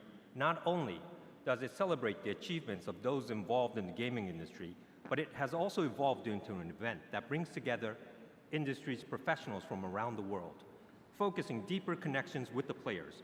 TGA now serves as a bridge, not just within the gaming industry, but also between gaming and other digital entertainment, such as film, television, anime, and music. This role will undoubtedly become even more important in the next 20, 30 years. I'm looking forward to supporting that too. ゲームディレクションというのは、数多くのアイデアをまとめて一つの作品に昇華する非常に大切な、役割だと思っています。今日ノミネートされているタイトルは、数百名から1000人を超えるチームもありますけれども、数名で作ったタイトルもあります。小さな手漕きのボートでも、数百人が乗る、巨大な豪華客船でも数百数千の船団でもやっぱり方向を示すですね、舵取りが非常に重要だと思っています。まさにその舵取りがゲームディレクションだと思っています。Game direction plays an important role in bringing together countless ideas and uniting them into single cohesive work. Tonight's nominees for this award includes projects probably, by teams of I mean, it's probably hundreds or even thousands, speech as well that as was those like, made you by know, just a few pre-planned. people. Yet all of them have a clear and unified vision. Whether it's a small boat, a large cruise ship, or a fleet of boats, a helmsman is required, and that helmsman is the direction. はい、ではノミネート作品を紹介します。So, someone involved in direction, I'm honored to introduce the nominees for Best Game Direction. Best Game Direction.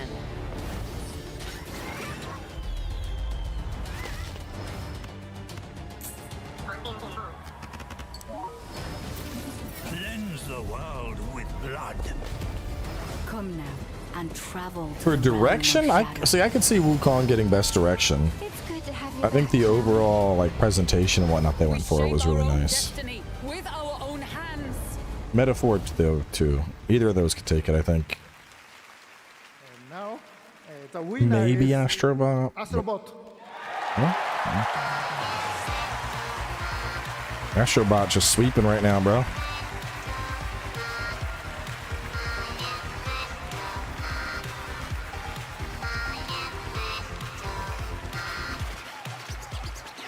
I mean, Astrobot's good, bro. If you haven't played Astrobot, like, it's a phenomenal game.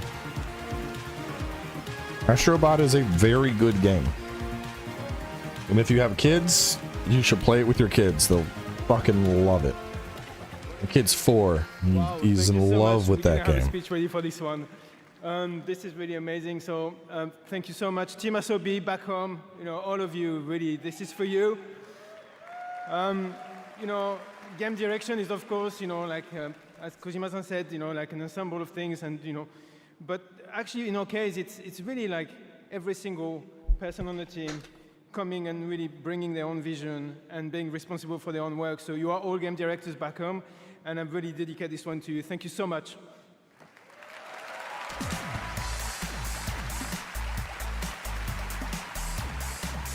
I mean, for being honest, Stellar Blade doesn't really deserve best direction. It's basically Nier for people that are too dumb to understand Nier's story. Congratulations, Nico. And that's coming from somebody that loves Stellar Blade. Let's journey to another world for our next announcement. Like, it's let's be honest, man. Faber, is this Faber?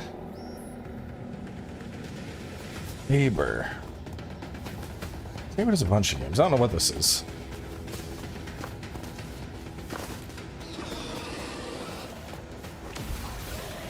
Is this fucking Ark? Turok? I could see Turok, yeah. I'm getting some Turok vibes. This looks very Arkish to me.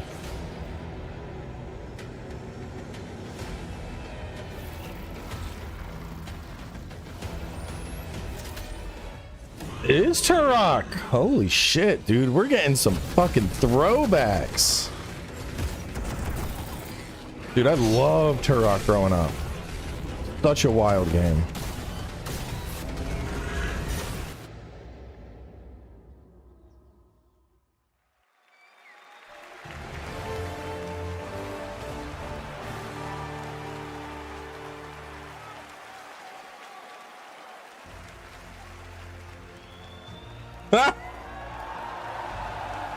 Attention, citizens. Across the galaxy, the valiant Helldivers have fought to protect our way of life. But I am They're gonna drop the new expansion. Managed The democracy new is imperiled like never before. they're about to drop the Homes new are being ravaged. Families are faction. being abducted. And you could be next. That is, unless you direct your undivided attention to the following announcement. And remember, freedom conquers all. Yeah, dude, Turok on N64 was my jam. They arrived without warning. I remember they had that crazy fucking like god staff you could just vaporize people with. Colonies, crushing all resistance. They stole our citizens' homes and their minds, and something much, much worse. their freedom. But when our citizens are attacked, our greatest heroes arrive to set them free.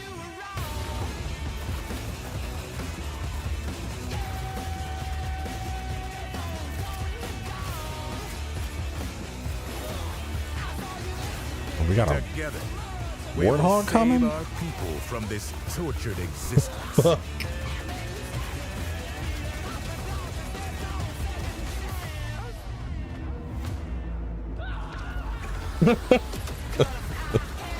For we are those who stand in the way of Oh all man. tyranny. I mean, this looks fun, but like, bro, I know half that shit's gonna be broken or buggy. I had so much fun playing Helldivers, but the balancing just kept fucking that poor game. Freedom.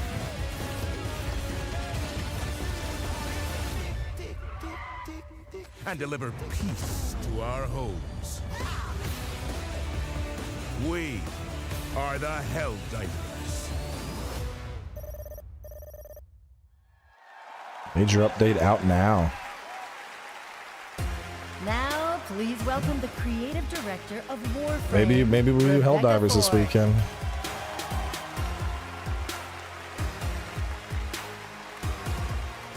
Hello, everyone. Hi. Thank goodness for waterproof mascara. The music has been a lot. That's amazing. But hi, everyone. I'm here on behalf of the Warframe team. We are here at the 10th year of the Game Awards. It was actually 12 years ago that we launched the alpha build of Warframe, and it changed the lives of our team. Our irreplaceable community has allowed us the privilege to be up Yep, that's on good. stage Thanks for 12 asking. years later to present to the world our next major update. We are going to show you the final trailer for Warframe 1999 and the release date. But before we hit play, if you don't know what Warframe is, if this is your first time hearing it, we don't know anymore either, but we're still having a lot of fun making it. And 12 years ago, we never could have imagined that our alpha build has turned into something like this. We are forever grateful for our community. Thank you for giving us the best version of yourselves, Tenno. Please enjoy our trailer. It launches tomorrow. Thank you, Tenno. Please enjoy. Launches tomorrow. Warframe fans gonna be eating. I realize what I am asking. But you, of all people, understand what is at stake. For the sake of everything before and to come.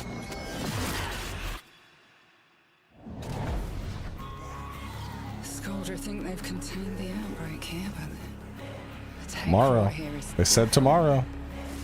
patient. Goes your weekend. 19 hours till we're popping corks or vaporized. We get in Trati and put a stop to this. Tenno, if you are seeing this, your loop has been altered. You and I are trapped here. You know what this means. We're gonna have to risk it. Arthur, this place is swarming with Scoldra. I've seen enough, Albrecht! Maybe we cut our losses like we should have done weeks ago.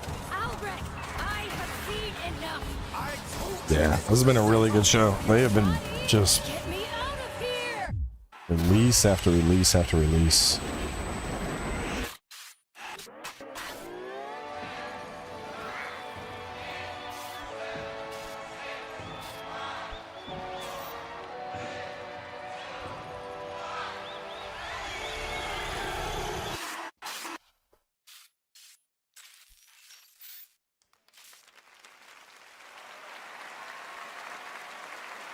That looks great, and if you're watching TGA on Twitch or Steam, you can get a free Nyx Warframe tonight during the show. Still to come, Snoop Dogg takes the stage with world premiere new music and the Game Awards Orchestra returns. But first, earlier this year, Palworld took over the internet and broke records for the independent studio Pocket Pair. Tonight, we have a first look at the game's next update.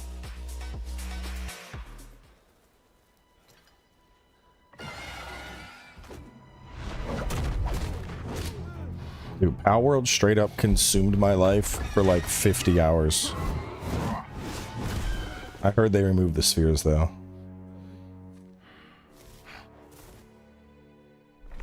I haven't been back to play in a while. I figured I'd check it out when they were like finally getting close to launch again. We got Kung Fu Pals now. I mean, I don't know the current state of the game with the changes, but Power World was a lot of fun. Like I did everything you could do in early access. I captured basically all the pals, built some super base, beat the bosses.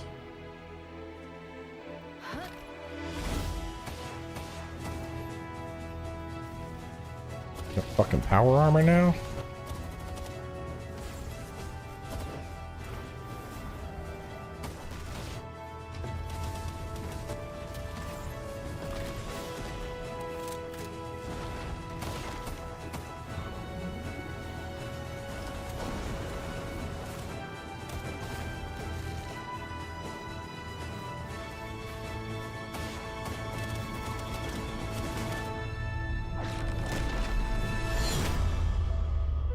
Break December 23rd. Bro, is my Christmas season gonna be dominated by fucking by Power World again like it was last year?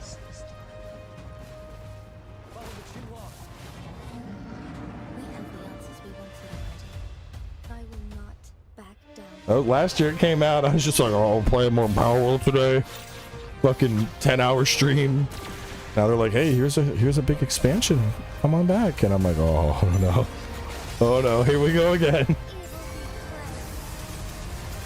I mean, I'm sure it's gonna be good.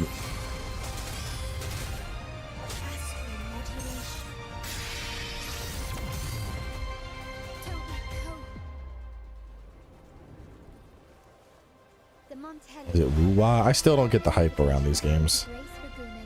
I remember I tried streaming Genshin once and I was like, I don't enjoy this, and people were like, you just don't fucking get it. There's something wrong with you. Oh, okay, buddy. Whoa. Sorry, man. Shit's not for me. Like, man, people got angry if you don't like that game. It was wild, dude.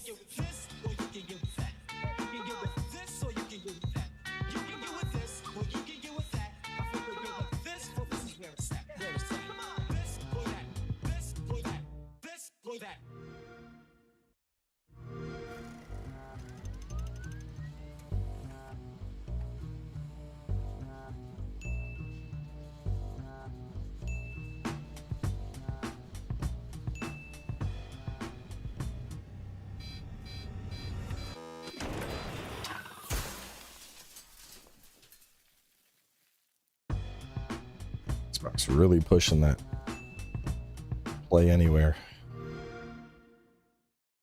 Creativity unrivaled anywhere. Advanced by AMD. We're back with another deal.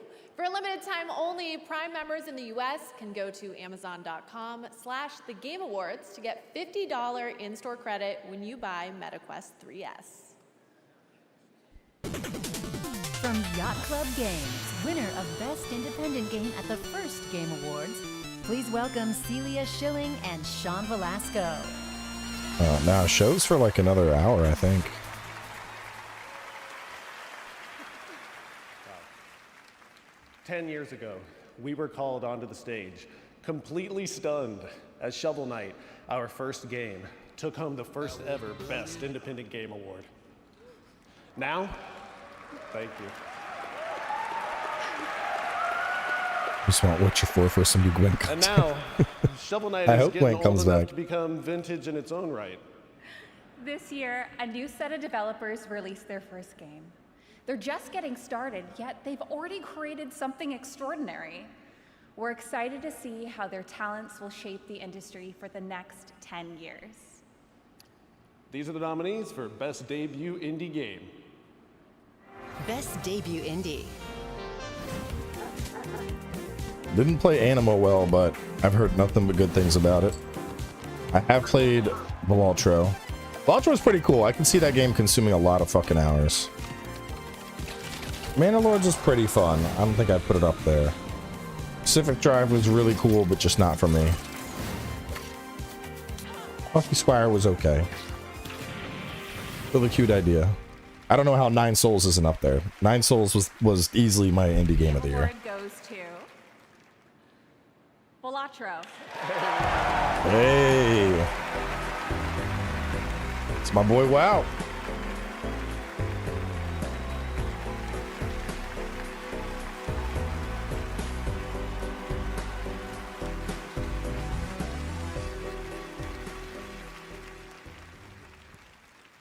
I appreciate that, but none of us are local thunk. We are honored, though, to accept this on his behalf.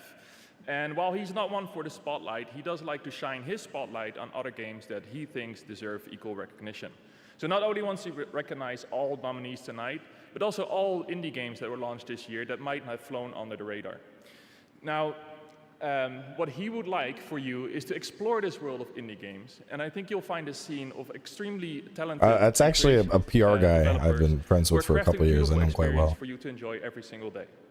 Now, Local Thunk, I know you're probably thinking if you can give this away to another team that you think deserves it more, but sorry, Arco, he has to take this home.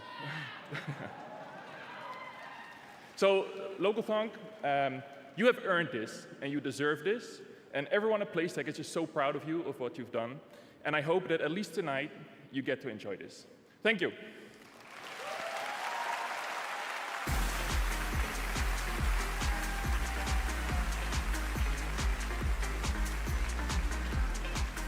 Congratulations, Local Punk. All right, as we've been saying all night long, we have some very special game announcements tonight.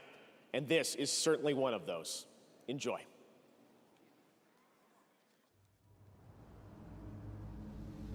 What's this?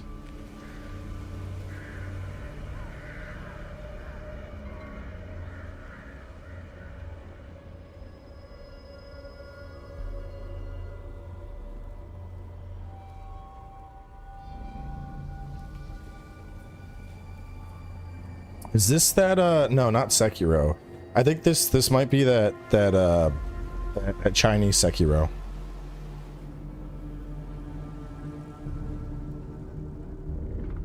There's no way it's Neo, right?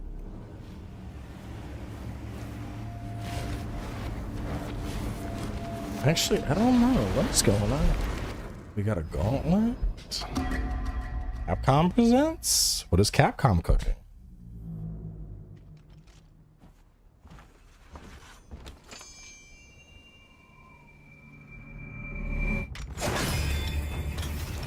Oh. Oh. Oh.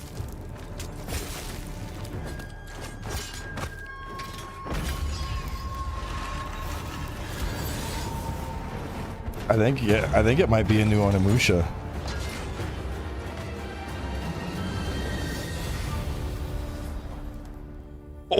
Oh man, dude. Oh man. Dude, we're eating so fucking good. I'm getting less human by the minute. Oh my god.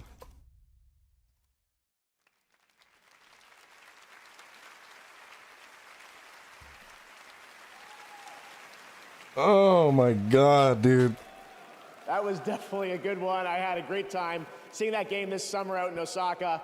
I love that franchise and how it combines swordplay and a Japanese dark fantasy setting with some amazing over-the-top enemies, as you saw in that announcement. Hey, we got Monster Hunter this year. We get Onimusha next year. All right, now let's get an update on the first Berserker, Kazan.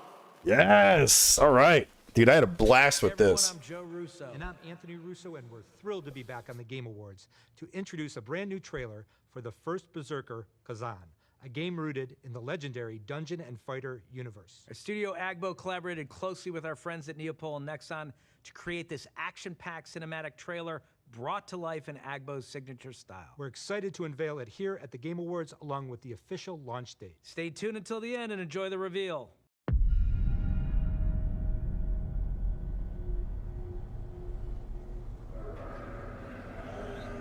This is looking really good. This is like basically anime Neo.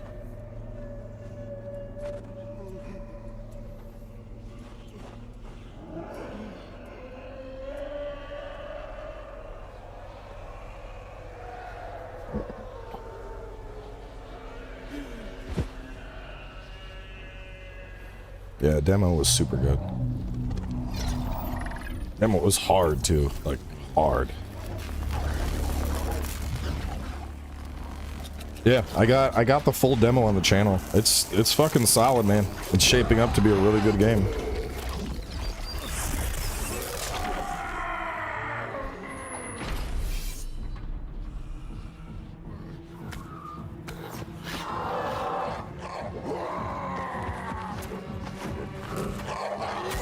It's got Ben Starr doing the voice.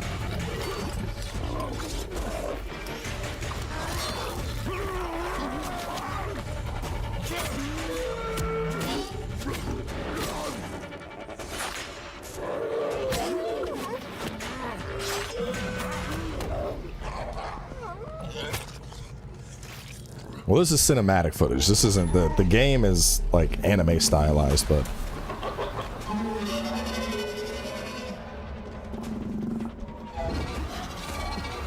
like, yeah, this is all just cutscene.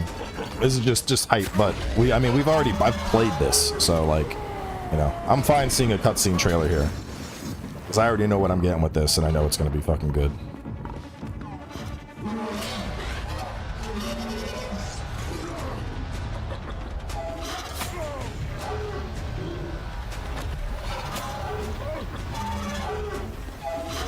Demo is not available anymore, but I mean, you can watch the footage.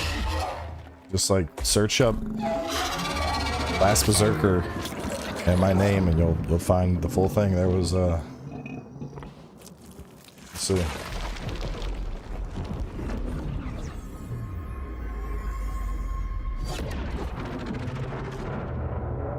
The first Berserker, because I had 9 parts of it on the channel. March 27th.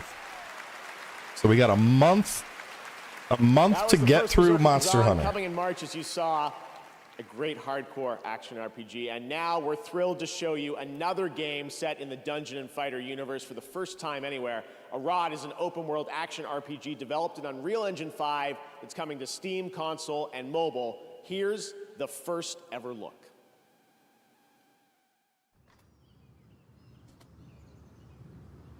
That is quite early, yeah.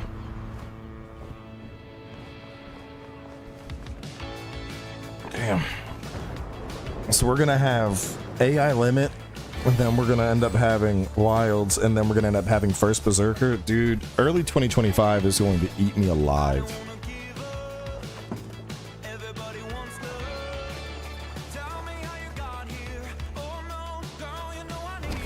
And then sometime later in the year, we're getting Ghosts of Yotai. We're getting fucking Death Stranding 2. We're getting Elden Ring Night Rain. Like, oh my god, dude. 2025 is just going to be wild. It's going to be probably the best year for gaming I'm going to have in a long time. There's just so much shit coming out.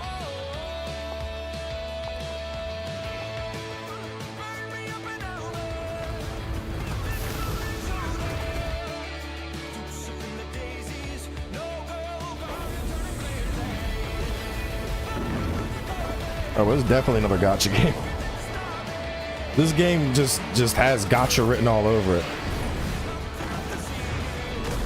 Honestly, this looks like, to me, I can't tell the difference. This just looks like Genshin Impact.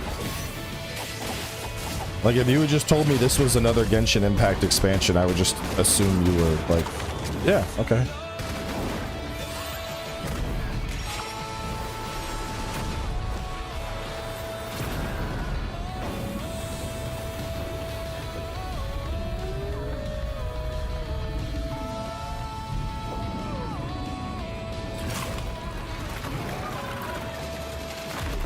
Eyes of P DLC.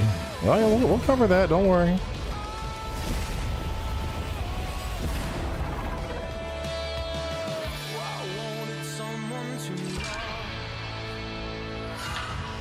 Dungeon and Fighter. I mean, if it's not a gacha, I would probably check this out. But the fact that it's Nexon, I'm just gonna assume it's a gacha game.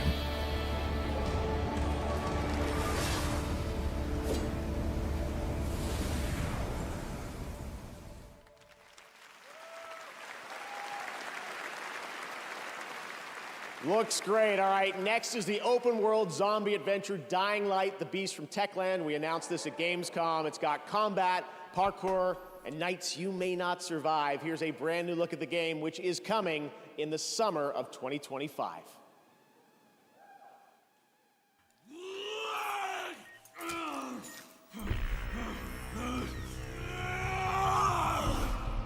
Gotchas basically mean there's like loot chests that you gamble that have gameplay upgrades. Like you get your characters and your weapons and new abilities and shit from loot chests. I do not feel obliged to believe that the same God who has endowed us with sense, reason, and intellect has intended us to forego their use. He has gifted us the means to decipher the code of nature, and it's our highest purpose we must strive to accomplish. I only answer to this divine calling. And you.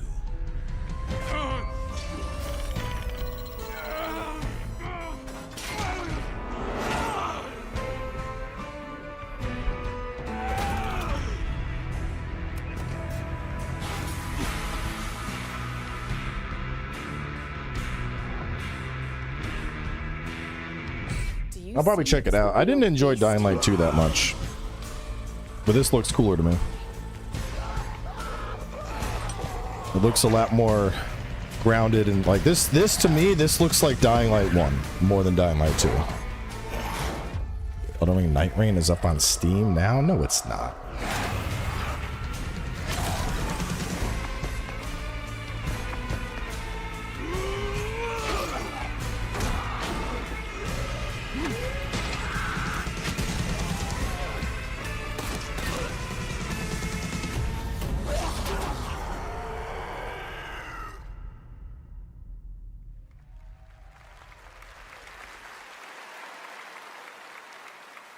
Now we'd like to honor some of tonight's other nominees and winners.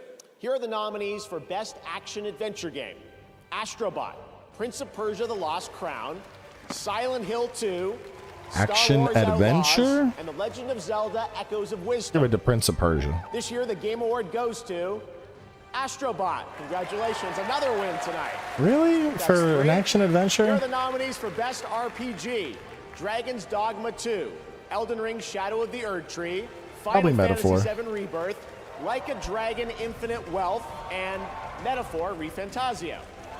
And the Game Award goes to Metaphor: ReFantazio. Congratulations, Ashina Shojima. Here are the nominees for Content Creator of the Year: Yo, this list is why am I not up there? What's going on? Illawan, Techno Gamer, This list is wrong. Typical Gamer, and Usada Pekara. And the Game Award goes to Queso. I don't even know who any of those people are, dude. Like, I very much just, I do my shit. Racing game: F1 24, EA Sports FC 25, NBA 2K 25. Look at this list. 2K 25. Look at this list. And WWE It's just the 2K same shit. 24. I'm pumped out every year, bro. Goes to EA Sports FC 25.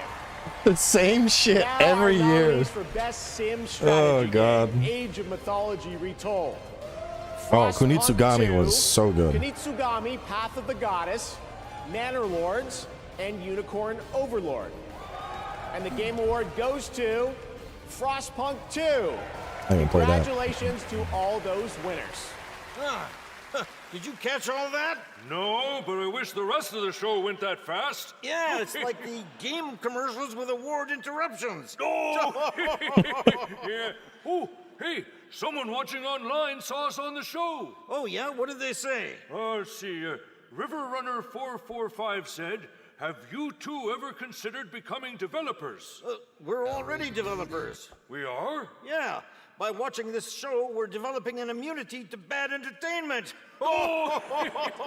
Clifford, welcome. Oh, wait. Huh? There's Kojima, look. Did you know that Jeff Keighley's friends with him? Yeah, but does Kojima know that? Oh, boy. Wow, looky there.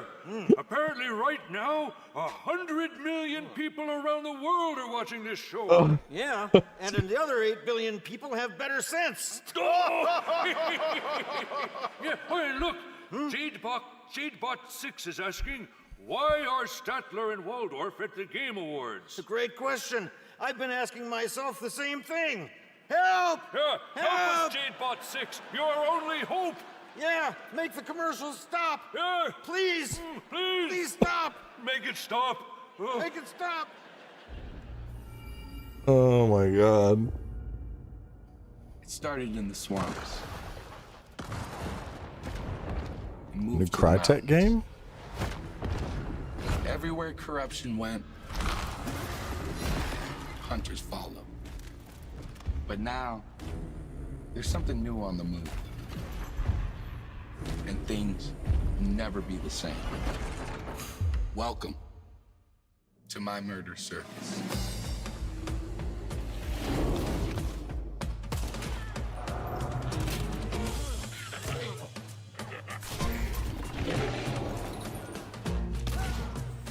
What's this?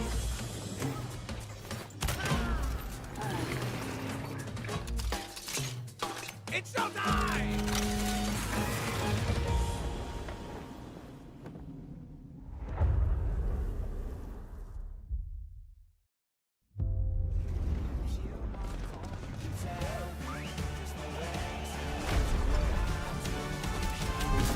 Watch me do it.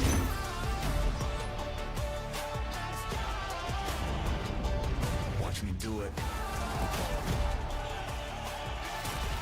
I don't know. It's like you kill a lot of clowns.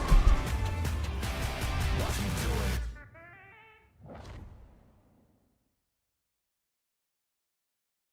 it. Handheld gaming revolutionized. Advanced by AMD. You like watching TV shows and movies? Don't watch on that. You want a Quest.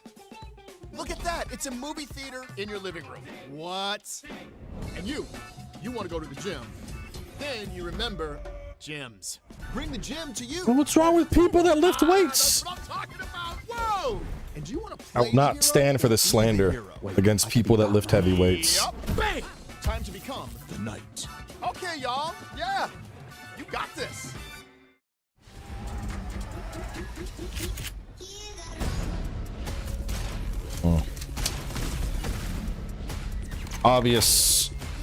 Obvious jealousy from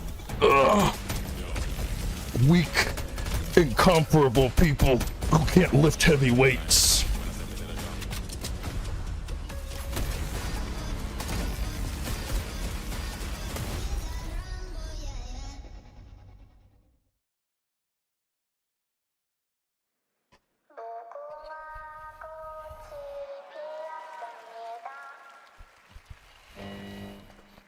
Oh god, they're making a Squid Games game. Maybe it's just a sketch.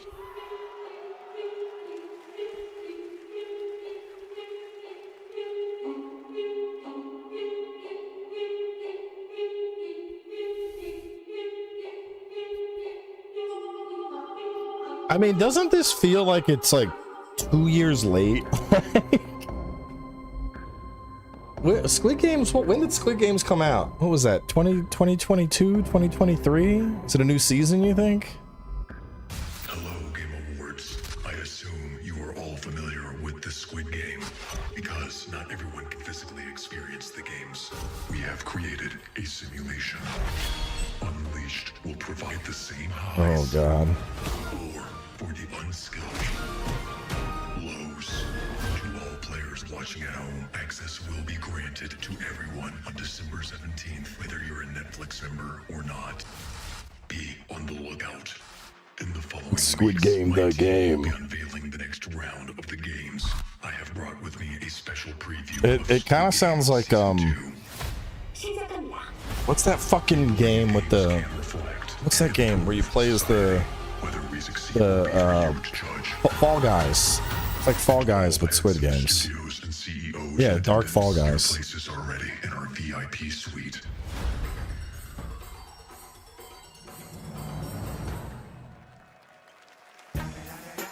Please welcome the founders of Death Row Games, Cordell Brodus, and Snoop Dogg.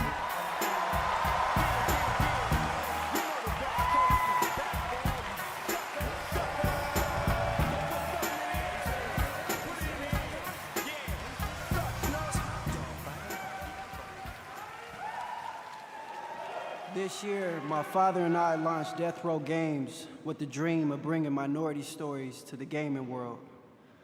We intend to create a hip-hop gaming universe that could stand beside some of these nominees tonight.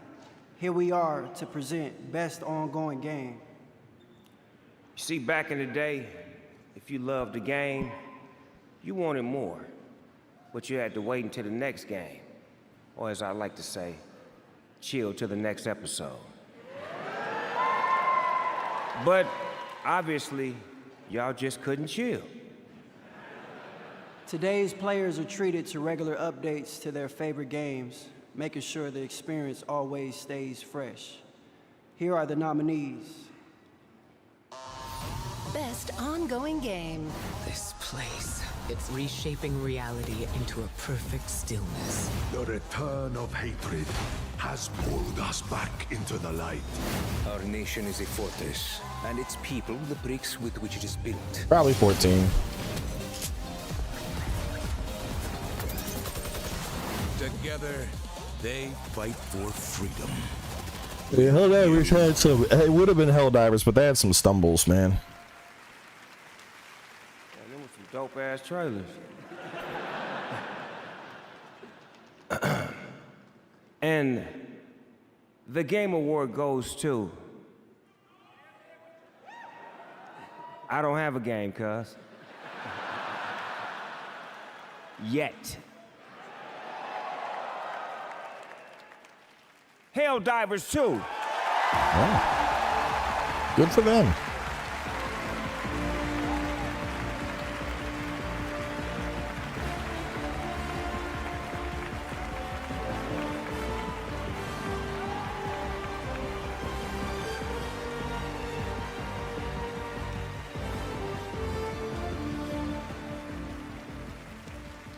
Well, I did not expect that. All right. I'm very honored to be accepting this award on behalf of the amazing team over in Stockholm, Sweden that made this possible. So please, a round of applause for our amazing devs. Yeah. Thank you. So thanks the Game Awards for this honor. This really is an honor for all of us.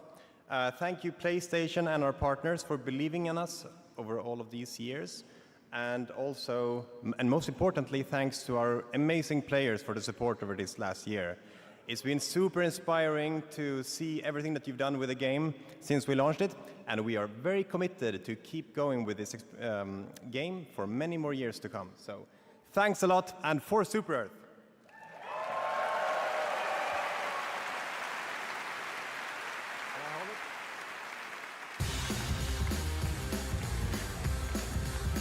Yeah, Sony did fuck that up big time, bro.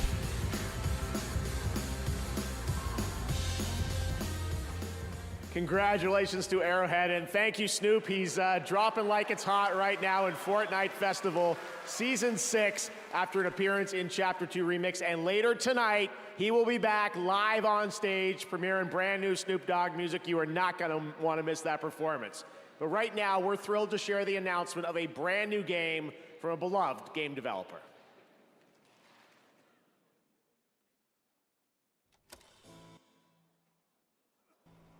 Who? Never heard of them. Oh, that game. You got way too angry playing that. That game turned you into a psychopath. What? You threw a right tantrum. No, I didn't. You said if I tried to pass you one more onion, you'd... I told you 1,000 times we didn't need any more onions. Okay, yeah, things did get a little heated. Oh, sorry. In Lines of P DLC, I'd like it too, but like, to be honest, it's probably not the most likely thing. We're talking about DLC for what's essentially an indie game. We're already getting pretty late into the show. I imagine it's mostly going to be new premieres at this point. Very good. Oh, this looks wicked. Oh my. Oh, it's a two-player. they're showing so much gameplay. Oh, no! What's happening?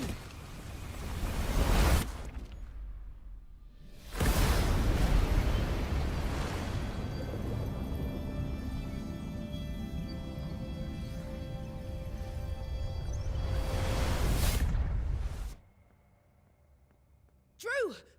What was that? Did you feel that? Oh, I don't understand what's happening. This would never have happened at E3. What the heck is that?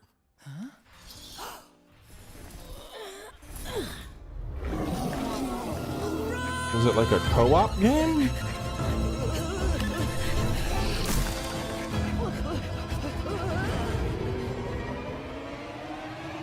Huh. Like a split screen co-op or something?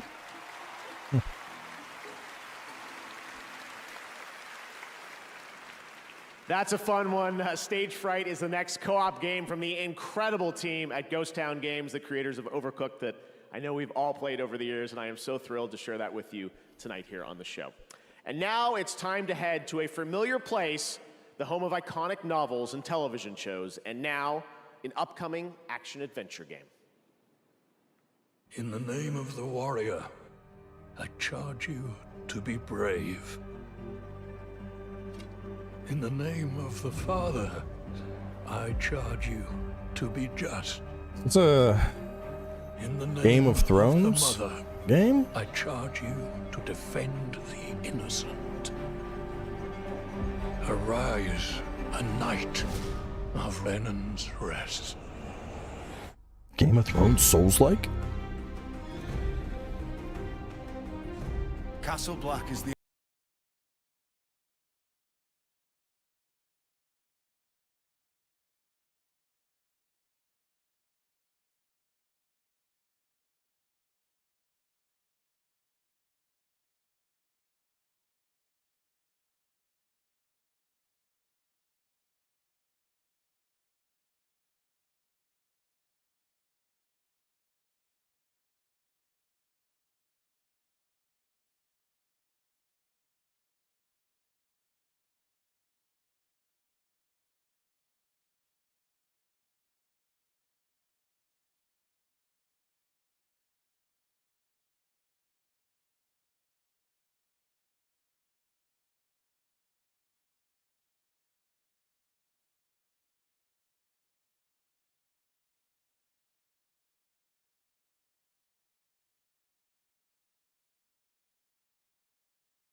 is coming.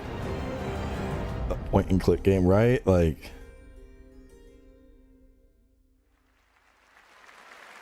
I don't know. All right, hunters, get ready. Gotcha, autoplay mobile. God, I the hope not. monster hunting action to Oh, mobile. oh, you letting hear that? take down epic Oh, never mind. monsters Monster on the Hunter go. now. We're Okay. excited to introduce season 4. All right, let's tone it back Roars from down. the Winter Wind. Introducing Switch Axe, Tundra Habitat, and even more monsters to discover. Look, there's one right now. Tonight, you'll get an exclusive bundle to kick off your next adventure by I was using like, the huh? code TGA2024. So, grab your gear, download Monster Hunter now, and prepare for the hunt. Now, here's the trailer for Season 4. Let's check it out. You got it! Stop! Go, go, go, go, go! Hit! Oh my god! Danny!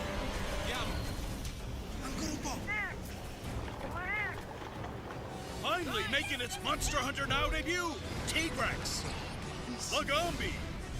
Get ready to hunt them and wield your own Switch Axe. A new season begins. Monster Was Hunter Switch Axe not in the game yet? It begins. Another battle.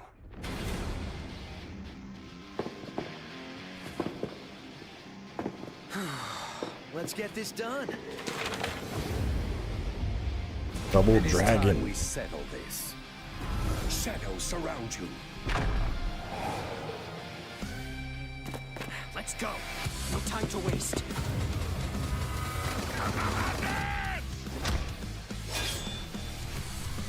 Feel the dragon's wrath. I know in the next song. I gotta pee so bad, but I'm trying to wait till they start playing music again. I know, like, the second I get up and go pee, if they're not in the middle of like a song, they're gonna drop a new FromSoft game or something.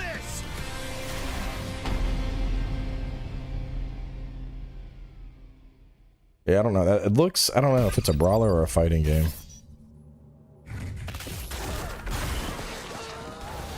Yo, I saw this fucking anime.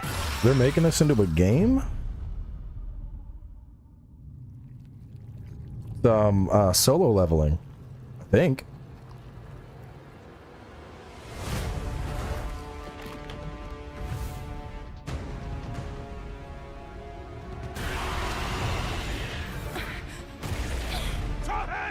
Anime games are usually junk, but if they actually like followed some of the rule, like if they actually follow the rules in solo leveling, this would be fucking wild. You call.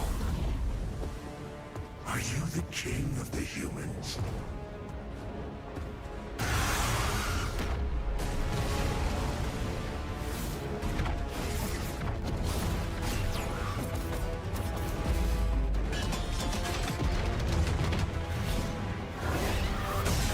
It's a gotcha? No. Oh no. Arise. Yeah, I think you're right.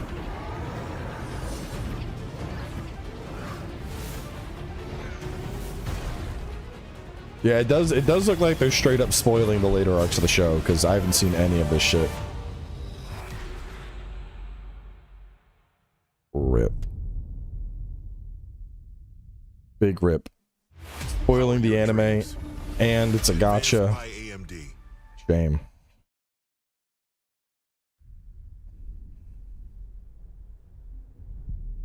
Longing. Ambition. Vengeance. Powerful emotions that fuel our lives.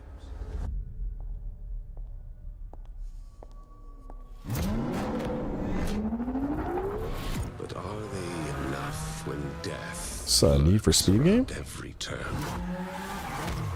Didn't say EA though. Fear and destruction consume us. Again and again. Yeah, it does have big Need for Speed vibes. Join my tournament. Find out once and for all what it takes to defy death. Show me the strength of your wills. I feel like the narration doesn't match what we're seeing on the screen.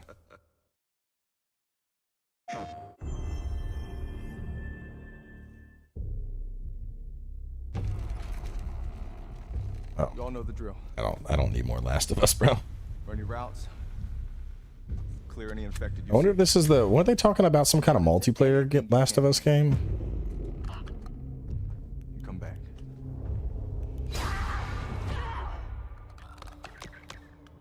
Oh, just the game coming to PC.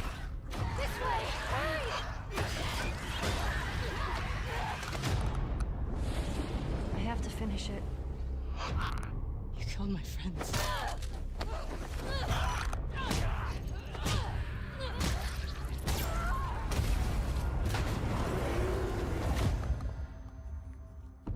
You can't stop this.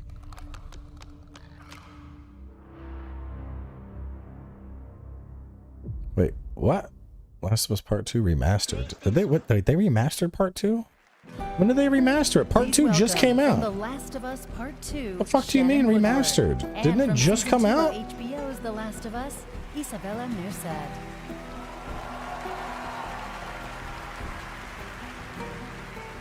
Hello. I'm so confused. They remastered it last year? Why? Hey. Did I miss that? So, Why are they remastering it? It's a new game. well, I'm just really excited because we're about to present the best adaptation. Oh, that was And 2022. we were part of an adaptation in many ways, No. and there is no work 2020, right now for still. me to read, so this is all written Not in old. improv. Oh, and it got me thinking. I know that while we both spent a lot of time with Ellie, we heard so many lame puns. Oh God, so many lame puns. You know, actually, there was one. Did she ever tell you the one about tripping over your girlfriend's bra? No, not this one again. No. Yeah, it was a real booby trap. Oh, yeah. Hey, but hey, have you ever heard the one about trying to catch some fog? I did, but I missed it. Oof. Wow, guys, these puns could not be worse. But Ellie's pretty great, yeah? Yeah, she has her moments. Okay, but last one. Did you hear about why the Scarecrow won an award earlier in the show? Dina, please. He was outstanding in his field. Much like these TV shows were outstanding in their field of best adaptation. Here are the nominees. Best adaptation. I mean, it's Arcane. It's Arcane. Look out at this wasteland. I didn't even watch Fallout.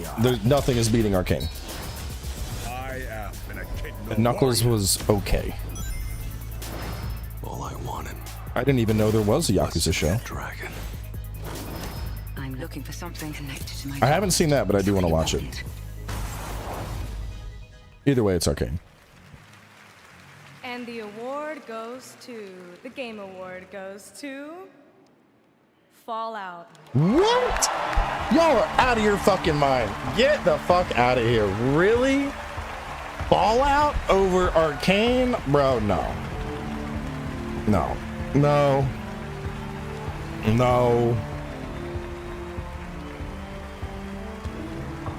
No. I don't care how good Fallout is. Arcane is peak. I've spent most of the evening coming up with ways to heckle Ella for when she won for Arcane, so I don't really have a speech, but I want to thank Graham and Geneva, our extraordinary showrunners who can't be here tonight because they're too busy making season 2. I mean, I never said it's not good. I'm just saying Arcane is Arcane, dude. Cast and our extraordinary crew, Amazon, Kilter. I didn't watch it. I don't care. Thank the fans of Fallout It's New Vegas not for Arcane. not burning my house to the ground. You'll be very happy you didn't. Last but not least, I want to thank Todd. Todd and the extraordinary team at Bethesda, who were absolutely the most incredible collaborators you could possibly imagine. Thank you. You know what? I'll watch it and I will report back, and I guarantee there's no way it's going to be I Arcane. do have to thank our cast and crew, everybody involved in this show, led by my friend and the incredible Jonah Nolan. And really to everybody who's worked on Fallout over the years, everybody at Bethesda that I've worked with on Fallout for 20 years now. It's been incredible. We are so blessed with the best Acting like fans somebody there you get are. mad at Thank in you all chat. for I'm just supporting saying, dude, Arcane is probably the best video game adaptation I've ever seen. Arcane is that good.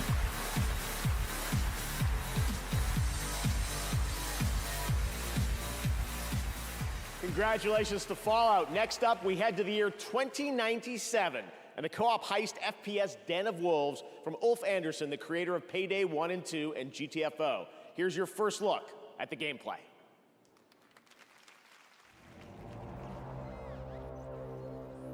Techno thriller, co-op heist, FPS. Yeah. Midway City, an unregulated corporate haven in the middle of the Pacific Ocean. You've watched no other adaptations? I've watched most of the adaptations. I've watched Dragon Age, I've watched Dota, I've watched the Dragon's Dogma adaptation, I've watched all the Sonic movies, I've watched Super Mario. Is the bottom line. I've watched Edge Runners. In fact, the only two that come to mind I haven't seen are the Halo show and Fallout. It could be you. Well, and Yakuza, I didn't even know that existed.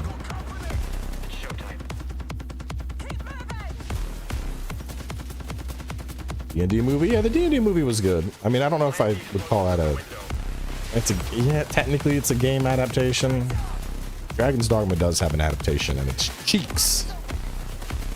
It's some of the worst, one of the worst anime you'll ever see.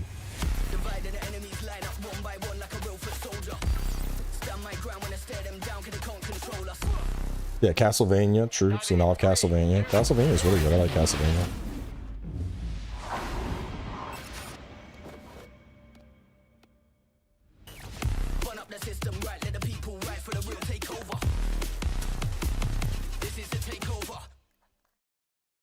I watched like the first couple episodes of Last of Us. The last city on the planet. Another fucking Hoyoverse game. Last of Us was good, but it was hard to get into just because like I knew the story already. We clung to a strange sense of joy, enduring one wave after another. Even if our destruction is inevitable, we'll confront it on our own terms. This is the place. Target detected. Prepare for action. I've never hesitated to fight for you.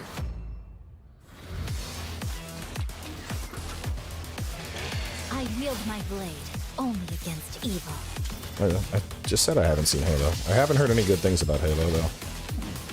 Everyone I know that's watched Halo has been like, this is depressing. All because of her. Led us to a dead end.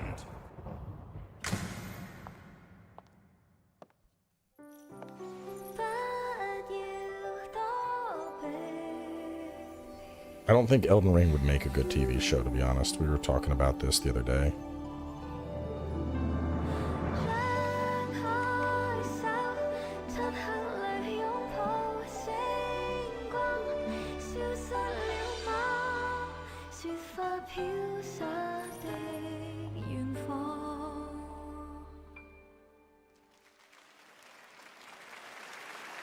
That's a new look at Zenless Zone Zero, a nominee tonight, and the reveal of Astra, the most well-known celebrity in New Eridu.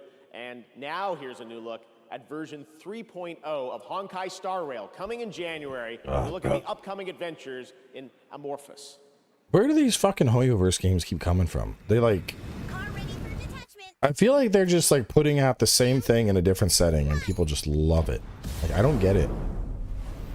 I don't understand the appeal of these games.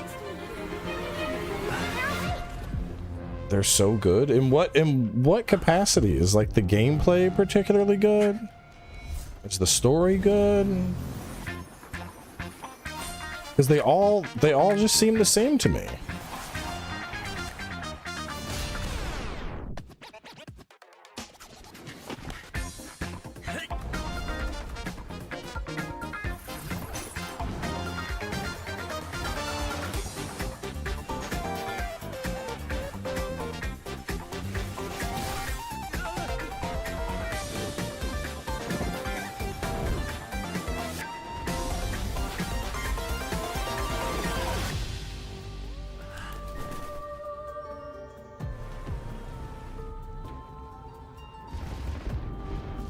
Money spending is good.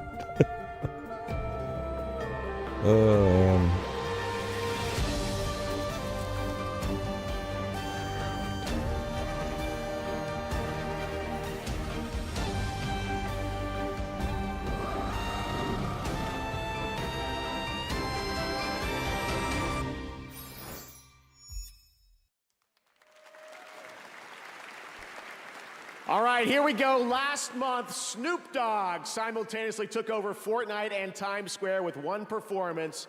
Well, tonight, he's here at the Game Awards to finish the fight, to help us celebrate our 10th anniversary like no one else can, debuting a brand new song from his new album, Missionary, with Dr. Dre, that drops tonight. Game Awards. All right, I'm gonna go pee. For Snoop Dogg. Oh, they're doing a performance.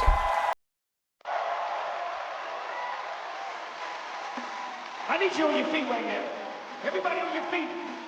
You at a party, y'all. One more thing I want to say to y'all.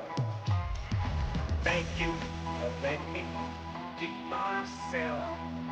Can we get please excuse me while I get this down.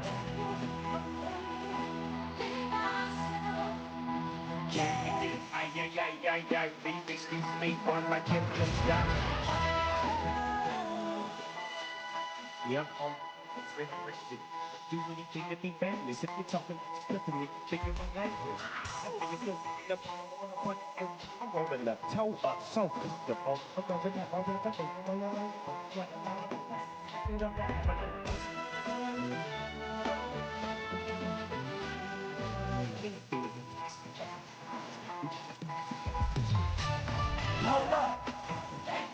And if we talking about the West, homie, thank me.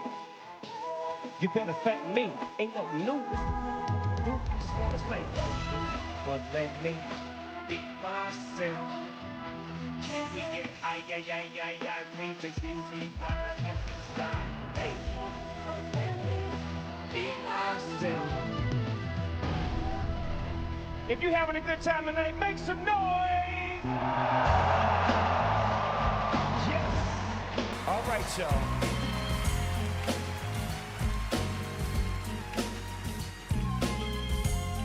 "32 years of Snoop Dogg. We gonna give it to you 1993 style.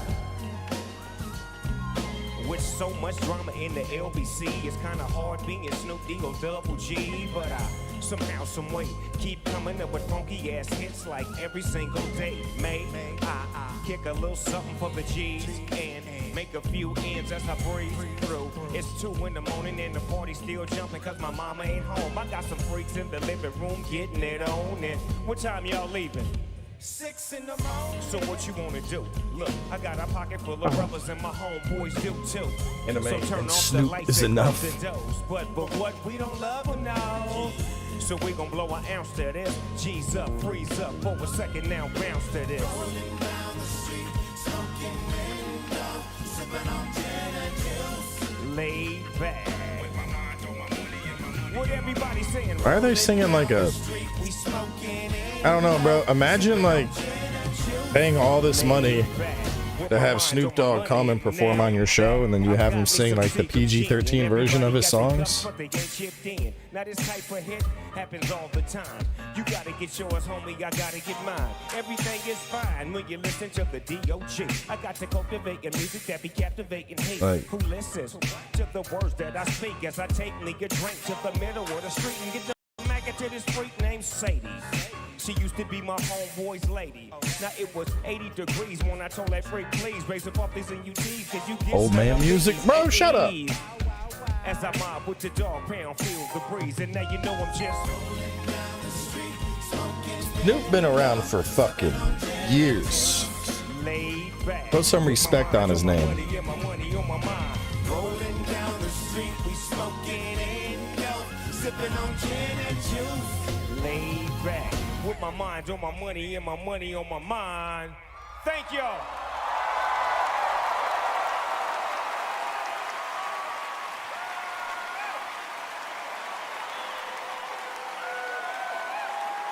Old man music, man. Go back to your fucking Genshin anime bullshit. Snoop Dogg, the legend, what an amazing performance. I don't know Thank who you, that Snoop. is. His new album with I Dr. really Dre listen Missionary to comes out tonight. the And most Snoop now in Kaiwai Fortnite jams. As a season 6 festival icon. I'm a weeb, And you starting make today, you weebs can look also bad. grab platinum festival icons: The Weeknd, Lady Gaga, Billie Eilish, and Karol G. Also this year, once again, we had the Game Awards vote in Fortnite Island, where the Fortnite community picked Murder Mystery as their favorite island of the year. You can head to the TGA Island right now to check out all the nominees and meet MetaHuman Jeff. Yes, that's actually a thing. Stick around, much more Game Awards ahead, including more surprise new game reveals. That's right, we are far from done. And awards like Best Narrative, and of course, Game of the Year with the Game Awards Orchestra.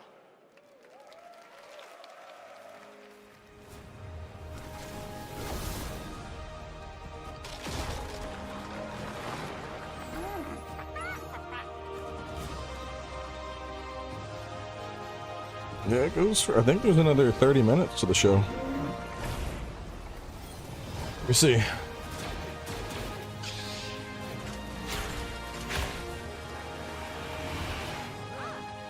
Yeah, it usually goes 3 to 3.5 hours, and we're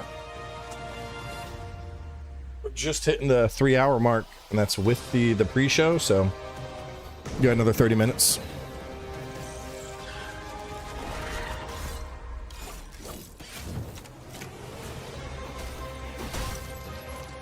My legal name is Mind Goblin.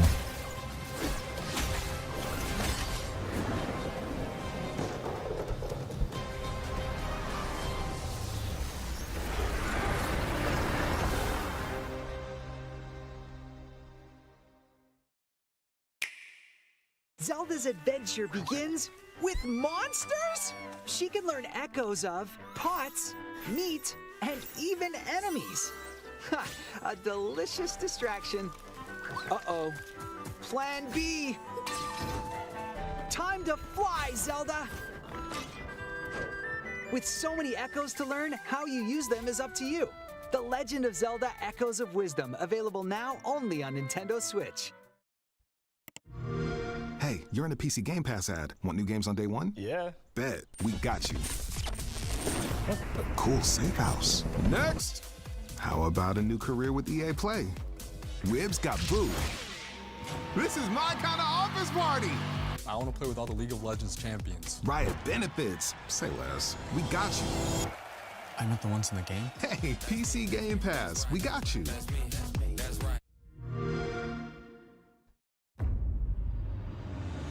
rat cult spreads through Gotham like a plague. I have to stop it. Even if it Yeah, I don't know why y'all keep thinking there's gonna be a Bloodborne reveal. We repress our rage. Or fucking The shadow deep inside us. Dark Souls 4. Oh, crazy.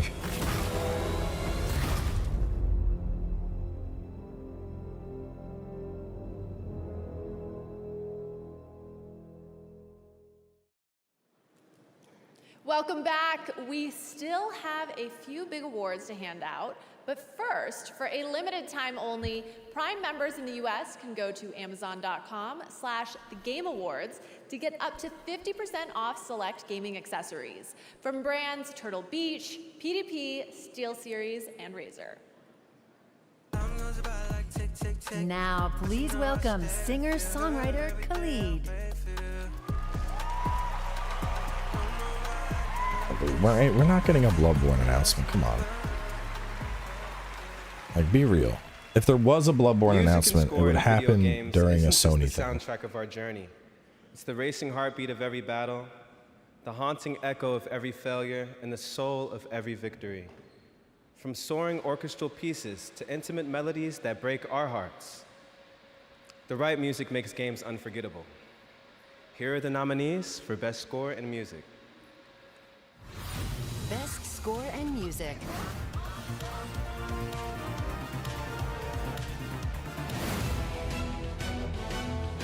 I mean, Rebirth's music's pretty iconic, but a Metaphor battle theme. Silent Hill for music? Get the fuck out of here, dude. Now, Stellar Blade had a banging soundtrack. That is something Stellar Blade should win. And the Game Award goes to Final Fantasy. I can't be upset with that.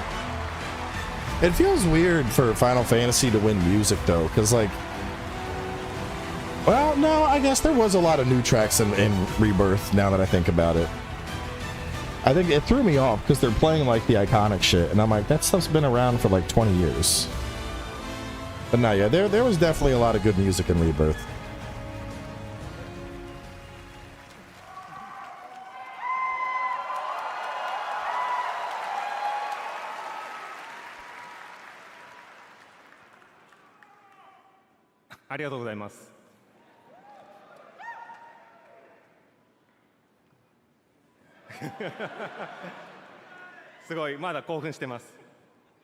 Yeah, a lot of the individualized themes and shit were really good. So excited, I have no words.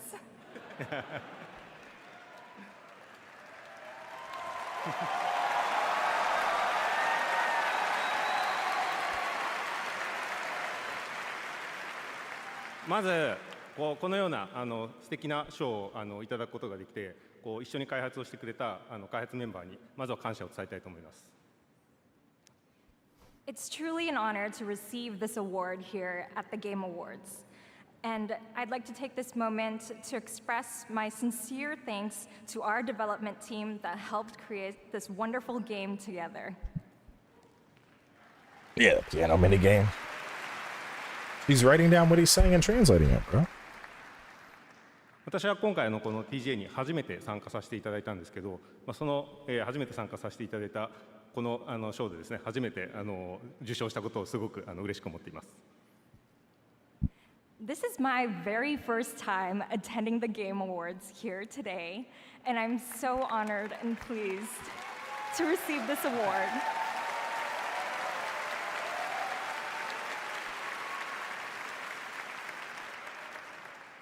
本日ですね、ゲームファンが待っていたようやくファイナルファンタジー7リバースの PC 版を発表できてすごく嬉しく思います。また、この PC 版を通してですね、このゲームのサウンドをですね、多くの人に伝えられたらと思います。とてもワクワクしています。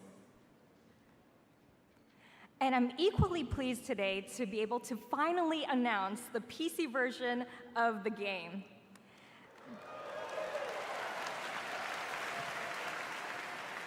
With this, I am delighted to be able to bring the beautiful music of this game to even more fans around the world. That's dope.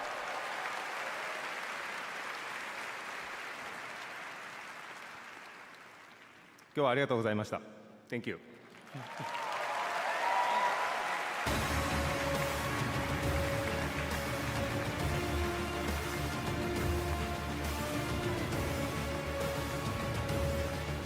Congratulations to Final Fantasy, and now it's time for a tease of what's next from a legendary gaming franchise. I feel like every gaming franchise in this showcases a legendary developer, a legendary gaming franchise.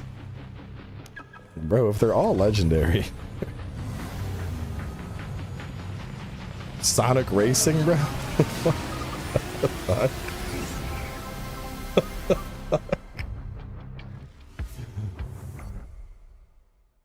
That was a short one.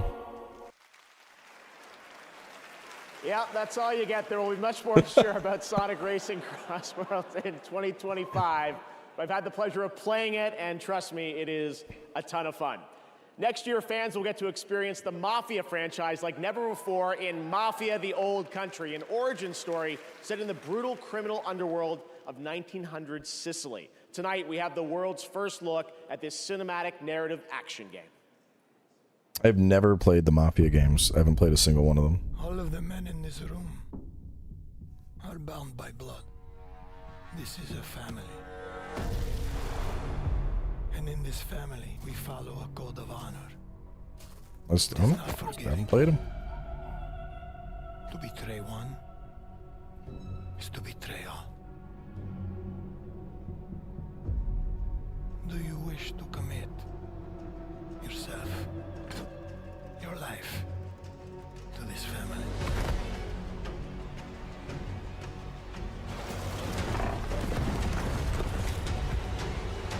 Seeing a lot of mixed opinions in chat. I do.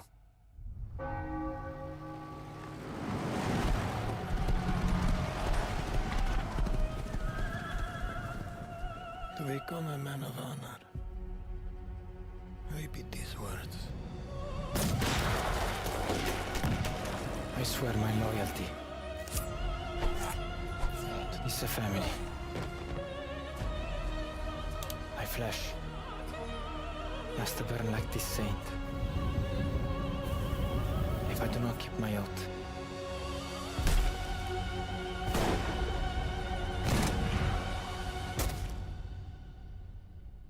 welcome, Enzo.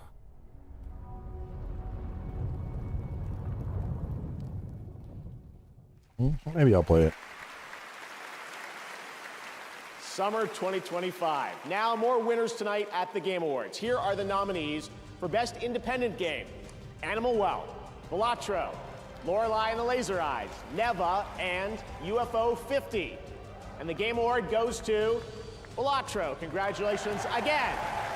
Now the nominees for Best Mobile Game: AFK Journey, Balatro, Pokemon Trading Card Game Pocket, Wuthering Waves, and Zenless Zone Zero. And the Game Award goes to Balatro. Congratulations. Damn, Balatro cleaning up. Here are the nominees for Best Audio Design: Astrobot, Call of Duty Black Ops 6, I can see Astrobot taking this. Final Fantasy VII Rebirth, Senua's Saga Hellblade 2, and Silent Hill 2. And the Game Award for Audio Design goes to Senua's Saga Hellblade 2. Congratulations. Yes, it did. Sound was the one thing that game did right. Player's voice. It started with 30, down to these 5. Black Myth Wukong, Genshin Impact, Oh, man. Elden Ring Shadow of the Erdtree, Which gotcha did players vote for? Endless Zone Zero. And the Game Award 100% by the global community selected this goes to Black Myth Wukong. Congratulations, Game Science. I figured the weebs would have taken there's it. Still more Game Awards to go and more game announcements ahead. But right now, here's a look at Infinity. Then again, you considered China's voting population. It makes The new sense. shooting star scene for the first time anywhere.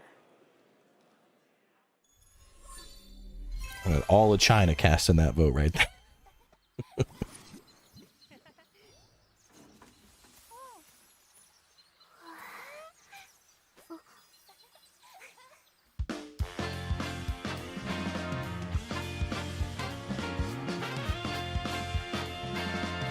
So you do not vote for Black Myth?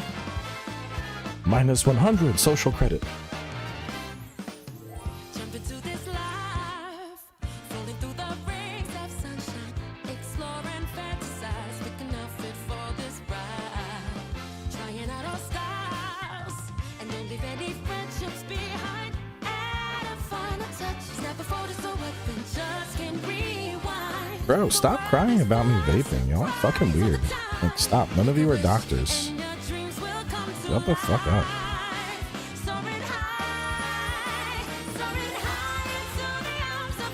And go sit in timeout for 30 minutes.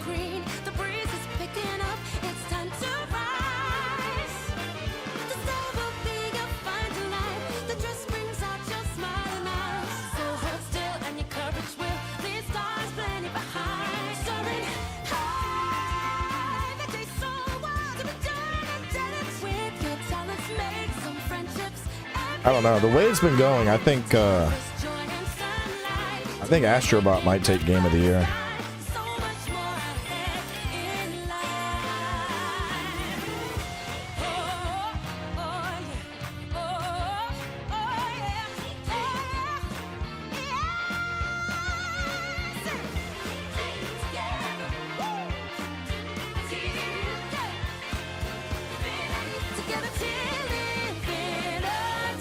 I think Black Myth will take Game of the Year? I don't know about that. We'll see. Everything I've done for my family. It was a good game. I don't think it's Game of the Year good. I would love for Metaphor to win. I don't think Metaphor will get it, but I would love for Metaphor to take it.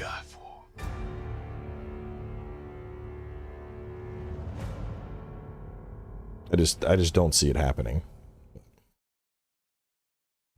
That would be a huge dub.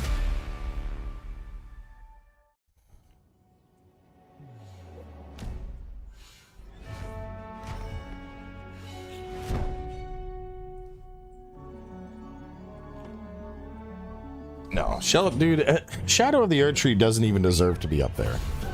I love Shadow of the Erdtree, but it's an expansion. It does not make sense that's even in the running.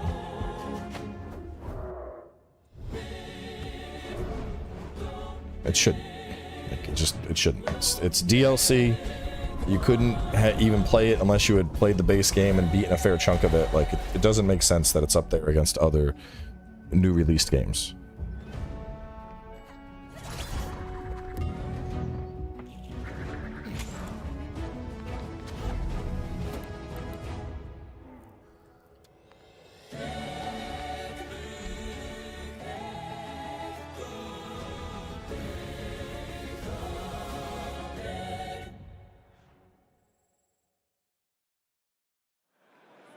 Welcome back. I mean, they have a DLC. They've done like best ongoing games and Phantom Pain, not Phantom Pain, Phantom Liberty won it one of the years. On PC for both Android. It doesn't make sense that they would include Phantom Liberty in the other category and have it win, but Elden Ring gets to go in the main category. Titles You know? across mobile and PC.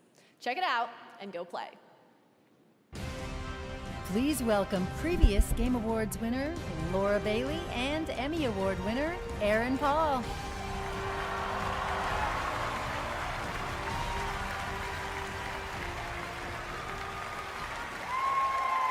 Wow, oh my God.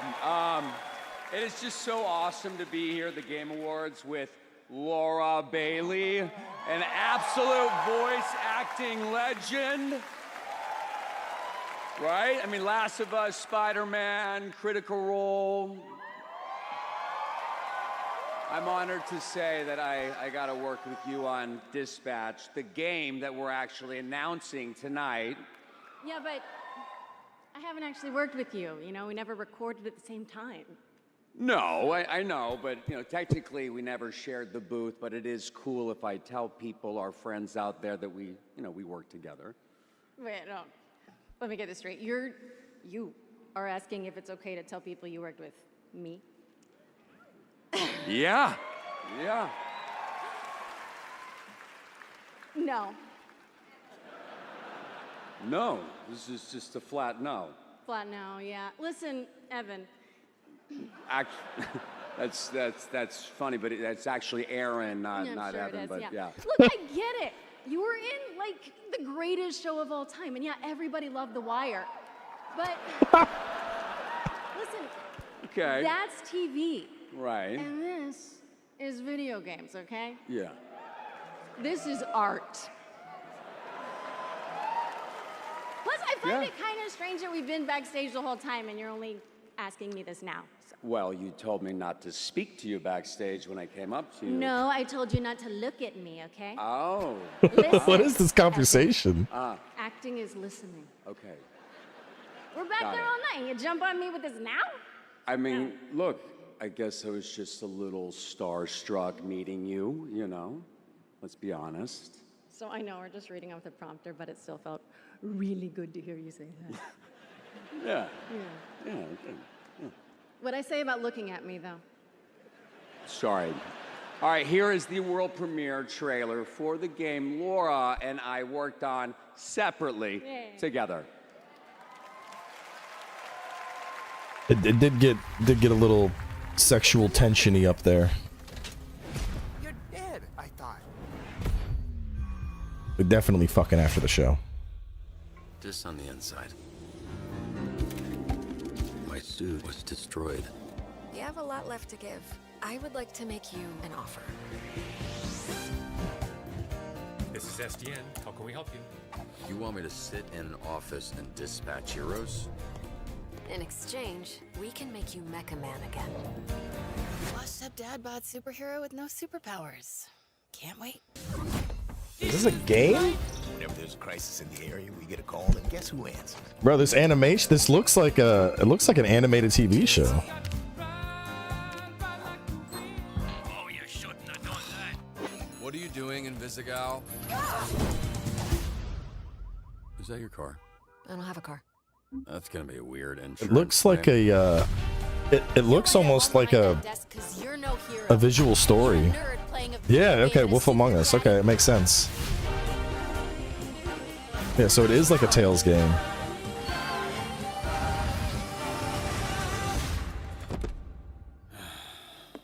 You gonna eat those Twinks? That's not what they're... You know what? Help yourself. That looks pretty cool. I would play that.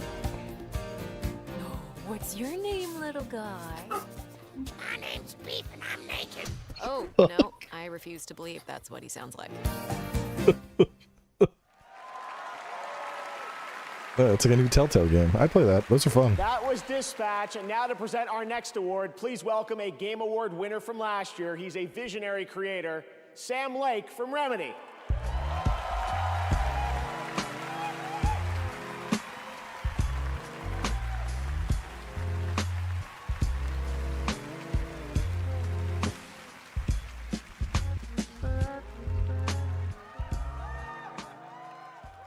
I was back at the Game Awards. It felt like a loop. I'd lost track of how many times I'd been here, how many awards I'd won. Something kept nagging at me, forcing me to snap out of my reverie. I was here to do a job, hand out the award for Best Narrative. The nominees were each incredible. Frankly, I was so impressed by the storytelling genius, I was overcome by a nasty fit of jealousy. but they would never need to know that. Play it cool. On the stage, I felt an urge to dance. That's what they all wanted. I'd save it for another time. Keep this short. Here are the nominees for Best Narrative. Best Narrative. You here to pick a fight? Why not take us on? It's upon us. Rebirth was good, but it was like a spin of the existing story. I didn't finish Infinite Wealth. Fantasio's story has been peak from where I've played so far. No, not Senua's Son. He died of that damn disease. Not Silent Hill 2. We know the narrative. It's a remake. It's got to be Fantasio. Come on. And the Game Award goes to Metaphor. Fantasio. Let's go.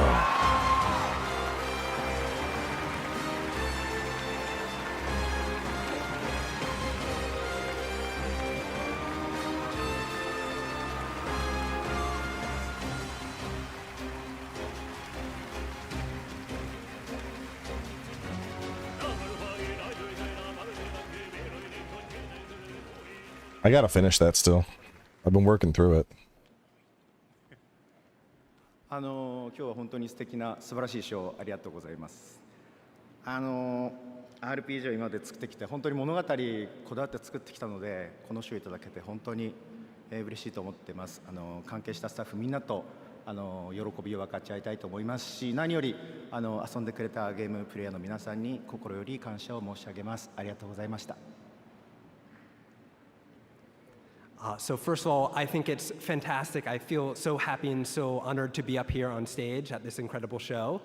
I think storytelling is a really important part of games. And I think knowing that we focused on making stories throughout our career, and knowing that we've been honored here in this way today is really honoring. So additionally, I'd like to thank everybody at the studio who has helped make this game. Without their help, we could not have done this. So thank you guys so much. Thank you. Thank you very much. Metaphor is really good. It's definitely a like chill on the couch and play it on your own type game. Like I don't think it's. I don't know, I tried streaming it. There were too many weird issues with it, but that's really amazing. it was like fighting with chat. Like chat wasn't moving. I love these moments where we're able to pass the torch from a But previous. I've been playing it on my own a lot. Thanks to Sam Lake as well for coming out for that. All right. Well, before we get to Game of the Year, we do have one last very special announcement to share with I you. don't know what I'm at. Let me see. This year, the stars aligned for some very magical things to happen at our anniversary show. I'm at 30 Things hours that played so might far. not have ever seemed a So possibility. I got a good way to go, but If you truly love video games like I do, this moment is for all of us.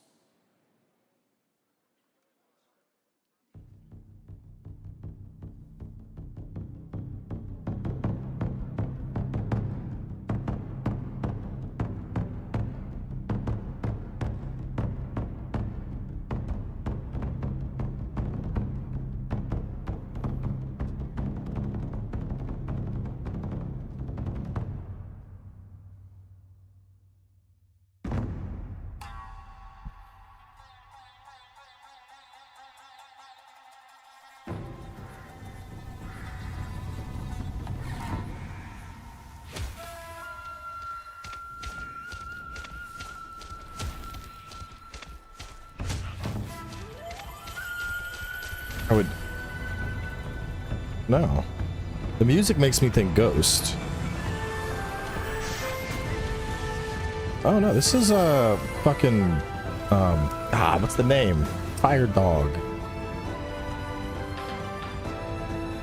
Okami, yeah.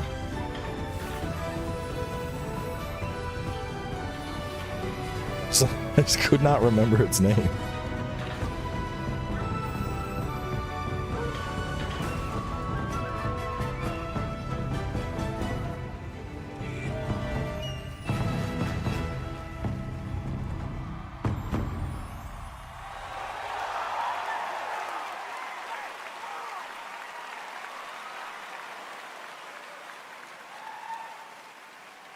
Oh my God, what an amazing moment. Together again, Takeuchi-san and Kamiya-san and his new studio that we're also announcing, Clovers.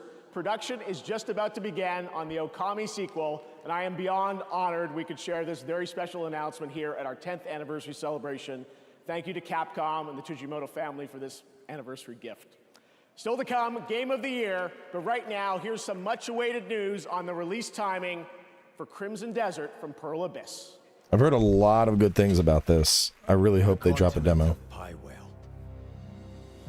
land soaked in blood by the battles of those who seek peace and those who seek to shatter it. Here begins the saga of the Grey Wheels. There are beings who brought chaos to Providence. This game is going to melt so many PCs. They have created will return everything to nothingness. We seek to correct this. I had my own mission, seeking out my Greymain comrades. What I can tell you now is that this mission will restore the disrupted Providence. I mean, the only problem with Black Desert was how grindy it got. The idea of taking that and turning it into a single player journey sounds pretty nutty. Especially if there's like respecking and shit. Like the class diversity right now looks pretty insane. For those who have died, for those who have survived, and for those who will live on, this is our mission. Late 2025. Okay. I'll take that. We got something for the end of the year. The world's best gaming processor, advanced by AMD.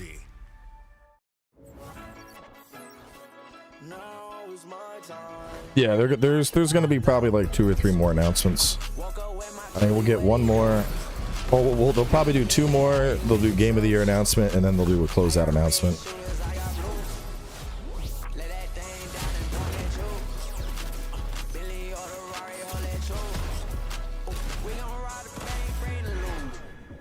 We keep trying to get Ron to do a Fortnite stream. I feel like out of all the battle royales, Fortnite is the one I'm probably semi-decent at playing no build. I think I do pretty good at no build.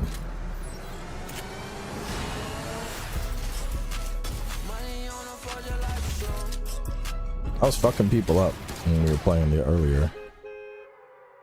I'm serious, bro. Check the channel. There's streams of it. I do okay. What? Oh, Waldorf, you old fool! What a nightmare I was having. I dreamed we were still at the Game Awards. We are! No! Yep. And even worse, I heard a Final Fantasy game is up for Game of the Year. Well, my Final Fantasy is for this show to be over. Yeah, right? And I also heard they nominated DLC for Game of the Year. That's like giving a Lifetime Achievement Award to pre-order bonuses. Oh! Hey, look, I think the show's about to get better. Oh, yeah. Time to watch Keighley make a fool of himself again. Exactly. I love this show. More Jeff Keighley. Yeah, what a moron. Look at him. Give it. Bring it to us. Look at him just standing there. What a maroon. I'm liking the puppets cooking Jeff a lot. All right, welcome back to the Game Awards, everyone. Before we present Game of the Year, I just wanted to come out here and reflect on the moments we've shared over the past decade. And tonight, there have been so many incredible announcements. I can't believe the show that we're able to put together, and thanks to all the studios and developers for helping us make it happen. So I just want to say thank you to so many of you here in the person who have believed in me along the way and trusted our team to create this event. And thank you to the fans around the world for taking your time to watch this show every year. Gaming's greatest days are ahead, and I can't even begin to imagine where this industry will be for our 20th anniversary. And we're going to keep working as hard as we can to keep the Game Awards and the game industry growing around the world.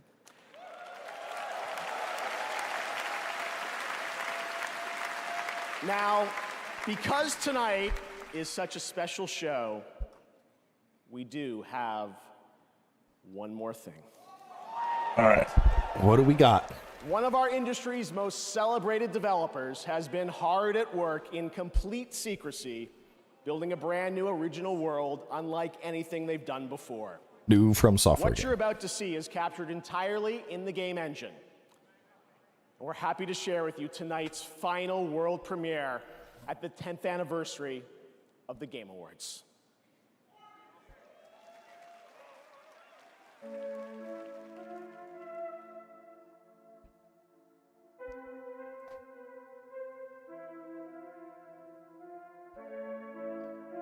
Suffering of generations must be endured to achieve our divine end.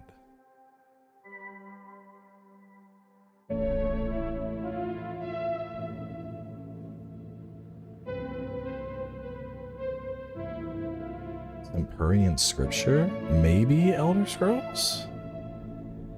But Elder Scrolls in space? That doesn't make sense.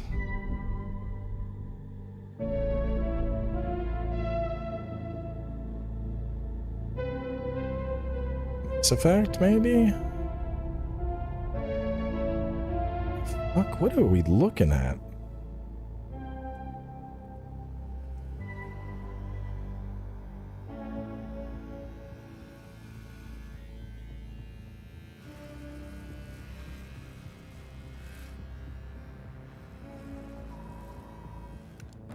Yeah, you said original.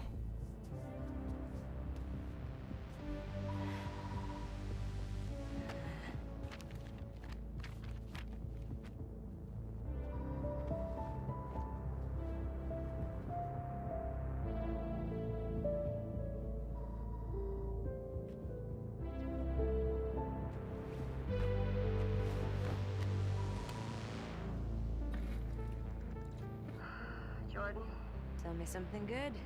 Well, you're right, it checks out. He's hiding out around the Superior Moon. Excellent. How is that excellent? He's next to fucking Superior. No one has left that planet in over 600 years. Anyone who even flies close to it has never heard from again. Superstitions? No, Is she like a space bounty hunter? Crazy rumors about what happened on that planet. These are facts. You worry too much. You know what I worry just to write about? I say we wait for him to leave, or how about we find a new lead? He's not worth it. I'm wasting my time, aren't I? Can you please claim him? Yeah, that's a bounty. Bro, if we have a space bounty hunter game, No one is crazy enough to go there. He clearly is. He is clearly desperate. And so am I, so claim him, or I will find another agent. Anyone else with all your fucking shit? Okay, alright, you know what? There, you're the boss.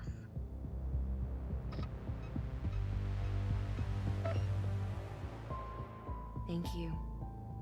show me gameplay, please. I know this is in-game engine, but show me gameplay. Because living out my Cowboy Bebop fantasy is like, that's way up on my list.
No, come on, show me gameplay. There's no way they're gonna cut it off right there.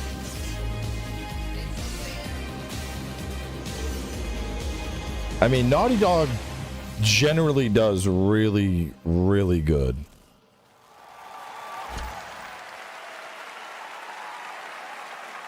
There you have it. That was Intergalactic, the Heretic Prophet, a brand new franchise from Naughty Dog and PlayStation, directed by Neil Druckmann and starring Tati Gabrielle as Jordan Munn. I'm also happy to share that the trailer you just saw and the full game will feature a new original score from Trent Reznor and Atticus Ross. The game has been in development since 2020, and we can't wait to learn more. Thanks to Naughty Dog and PlayStation for that special announcement. And now to present the biggest honor of the night. Over the past decade, 10 distinguished titles have been recognized as Game of the Year. Please welcome last year's winner from Larian, Sven Vinka.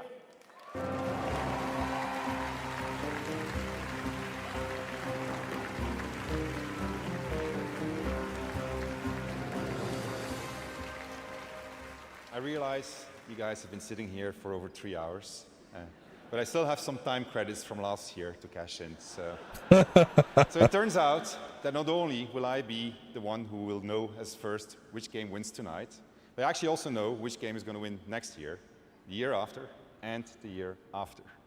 Now, how do I know this? Well, an oracle told me. She said, change is coming. It's a modern oracle, so they made me sign an NDA, but I trust all of you. I know you can keep a secret. You will never leak it. The oracle told me that the Game of the Year 2025 was going to be made by a studio who found the formula to make it up here on stage. It's stupidly simple, but somehow it keeps on getting lost. Studio made their game because they wanted to make a game that they wanted to play themselves. They created it because it hadn't been created before. They didn't make it to increase market share. They didn't make it to serve as a brand. They didn't have to meet arbitrary sales targets or fear being laid off if they didn't meet those targets. And furthermore, the people in charge forbade them from cramming the game with anything whose only purpose was to increase revenue and didn't serve the game design. They didn't treat their developers like numbers on a spreadsheet. They didn't treat their players as users to exploit. And they didn't make decisions they knew were short-sighted in function of a bonus or politics. They knew that if you put the game and the team first, the revenue will follow. They were driven by idealism and wanted players to have fun. And they realized that if the developers didn't have fun, nobody was going to have any fun.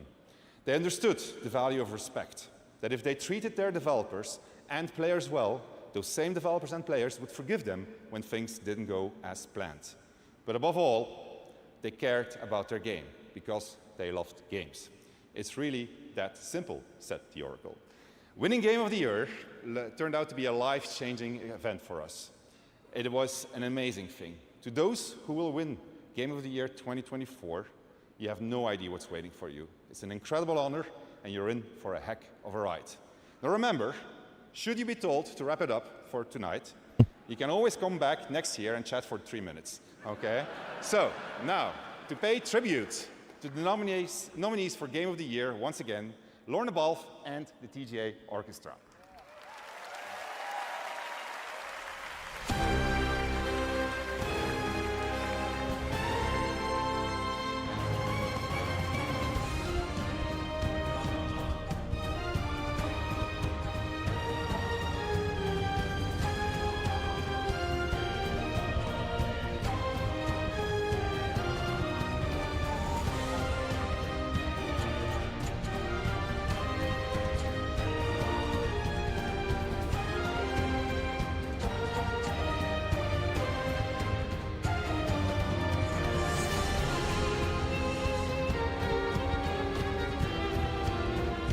I hope Metaphor wins, personally. I don't know, though. I mean, there's a lot of, like, I mean, they're all good nominees this year.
It's so dumb.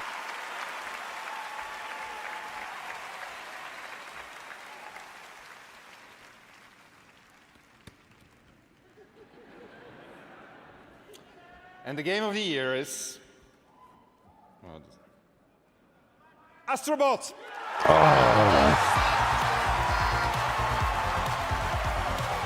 I mean, I said it at the start. I said Astrobot was probably gonna take it.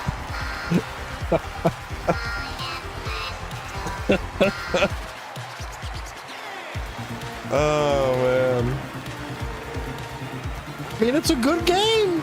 It's a good game, dude. It's a good game. I don't know, like.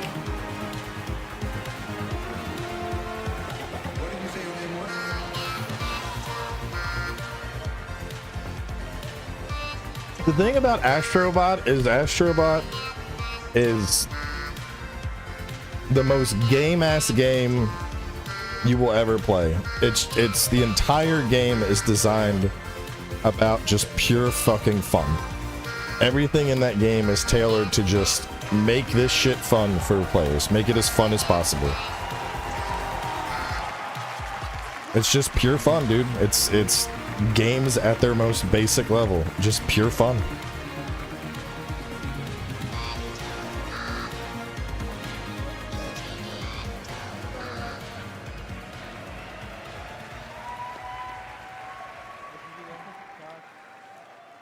Wow. Nothing can prepare you for that. Thank you so much. I'm thinking once again to all the Asobis back in Japan. You know, all 65 of them right now, they're crying. So please, a round of applause for them. Thank you. It's you guys as well. You know, when I thought about, you know, why this game, you know, gave people joy and smiles on their faces, I think it came down to the people every day making the game and doing exactly that. I think, you know, when I think of the team, it's the amount of generosity they gave. They put the user first always, you know, never thought about any, you know, any calculation. It was just about the kids, especially, because we had this huge, huge privilege to be potentially the first game to be in the hands of children, and we know what it means very much. So Team Asobi, really, from the bottom of our heart, you know, well done and thank you so much. Now, thank you. I have to thank a few more people because a lot of people contributed to this game, of course, in SIE and PlayStation or Family. You know, Herman, who give, you know, the studio a chance, and Scott Roddy, who really believed in Astro even before we did. Ken Chan on marketing, and many, many other people that I'm not mentioning. Some of y'all are real salty. Astrobot is full of 30 years of PlayStation history, and actually a lot of people in this room tonight gave their characters, their IP, without asking anything in return, just because they cared about celebrating 30 years. So to them as well, you know, from the bottom of our heart, thank you so much. And then last and not least, and you want to stay for this one because I didn't plan to say it, but I'm going to say it anyway. You know, platformers, you know, PlayStation 30 years, and we made a platformer, which is great. It's very nostalgic and fresh at the same time, but let's not forget that even before PlayStation, there were people making platformers. I remember I was a kid in 1989, Christmas, and I got a gray box. There was a game packed in. It was called Super Mario Brothers, and it was really, really great. So we are in Japan, we're in Tokyo, they are in Kyoto, but I want to pay tribute to the company who really put like platformers and showed us innovation and quality consistently and inspired us to actually make the game that we made. So that's also, and I've managed not to mention them, have you noticed? So you all know who they are, and many other companies that have been inspired over the years, so that's really, really important. And we want to pay tribute to them tonight. So from the bottom of our heart, thank you so much. It's amazing, and we'll see you again. Thank you so much.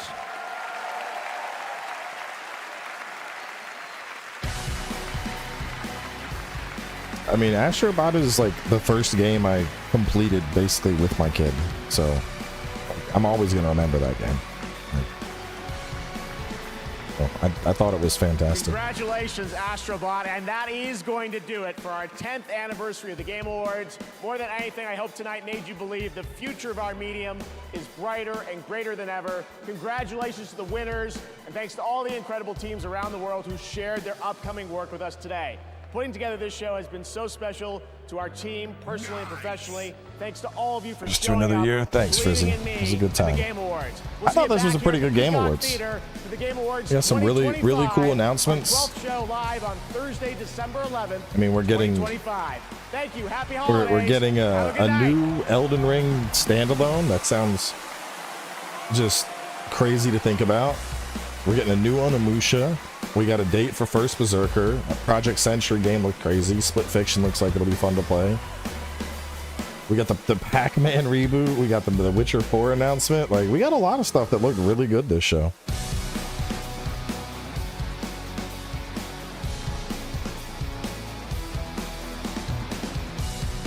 That new Okami, like, dude, there was so many good announcements this year. This was a great show overall. These two, I thought they added a bunch to the show, to be honest. Just seeing Jeff Keighley get roasted occasionally, I think that added added a nice just change from the typical show. But anyway, I need to go make a video talking about Elden Ring Night Rain because of the press releases, and I'm sure, I haven't looked, but I'm sure I already have 100 comments of people asking me, have you seen Elden Ring Night Ring? So I need to go ahead and I need to get that video started, because people are going to be asking for it constantly, pretty much. So I'm going to wrap things up here. As for tomorrow, I'm not sure what the plan is. I'll be streaming something tomorrow probably. But anyway, y'all have a good night. Thanks for coming by and hanging out. Appreciate it. And I will catch y'all soon with whatever else I end up streaming.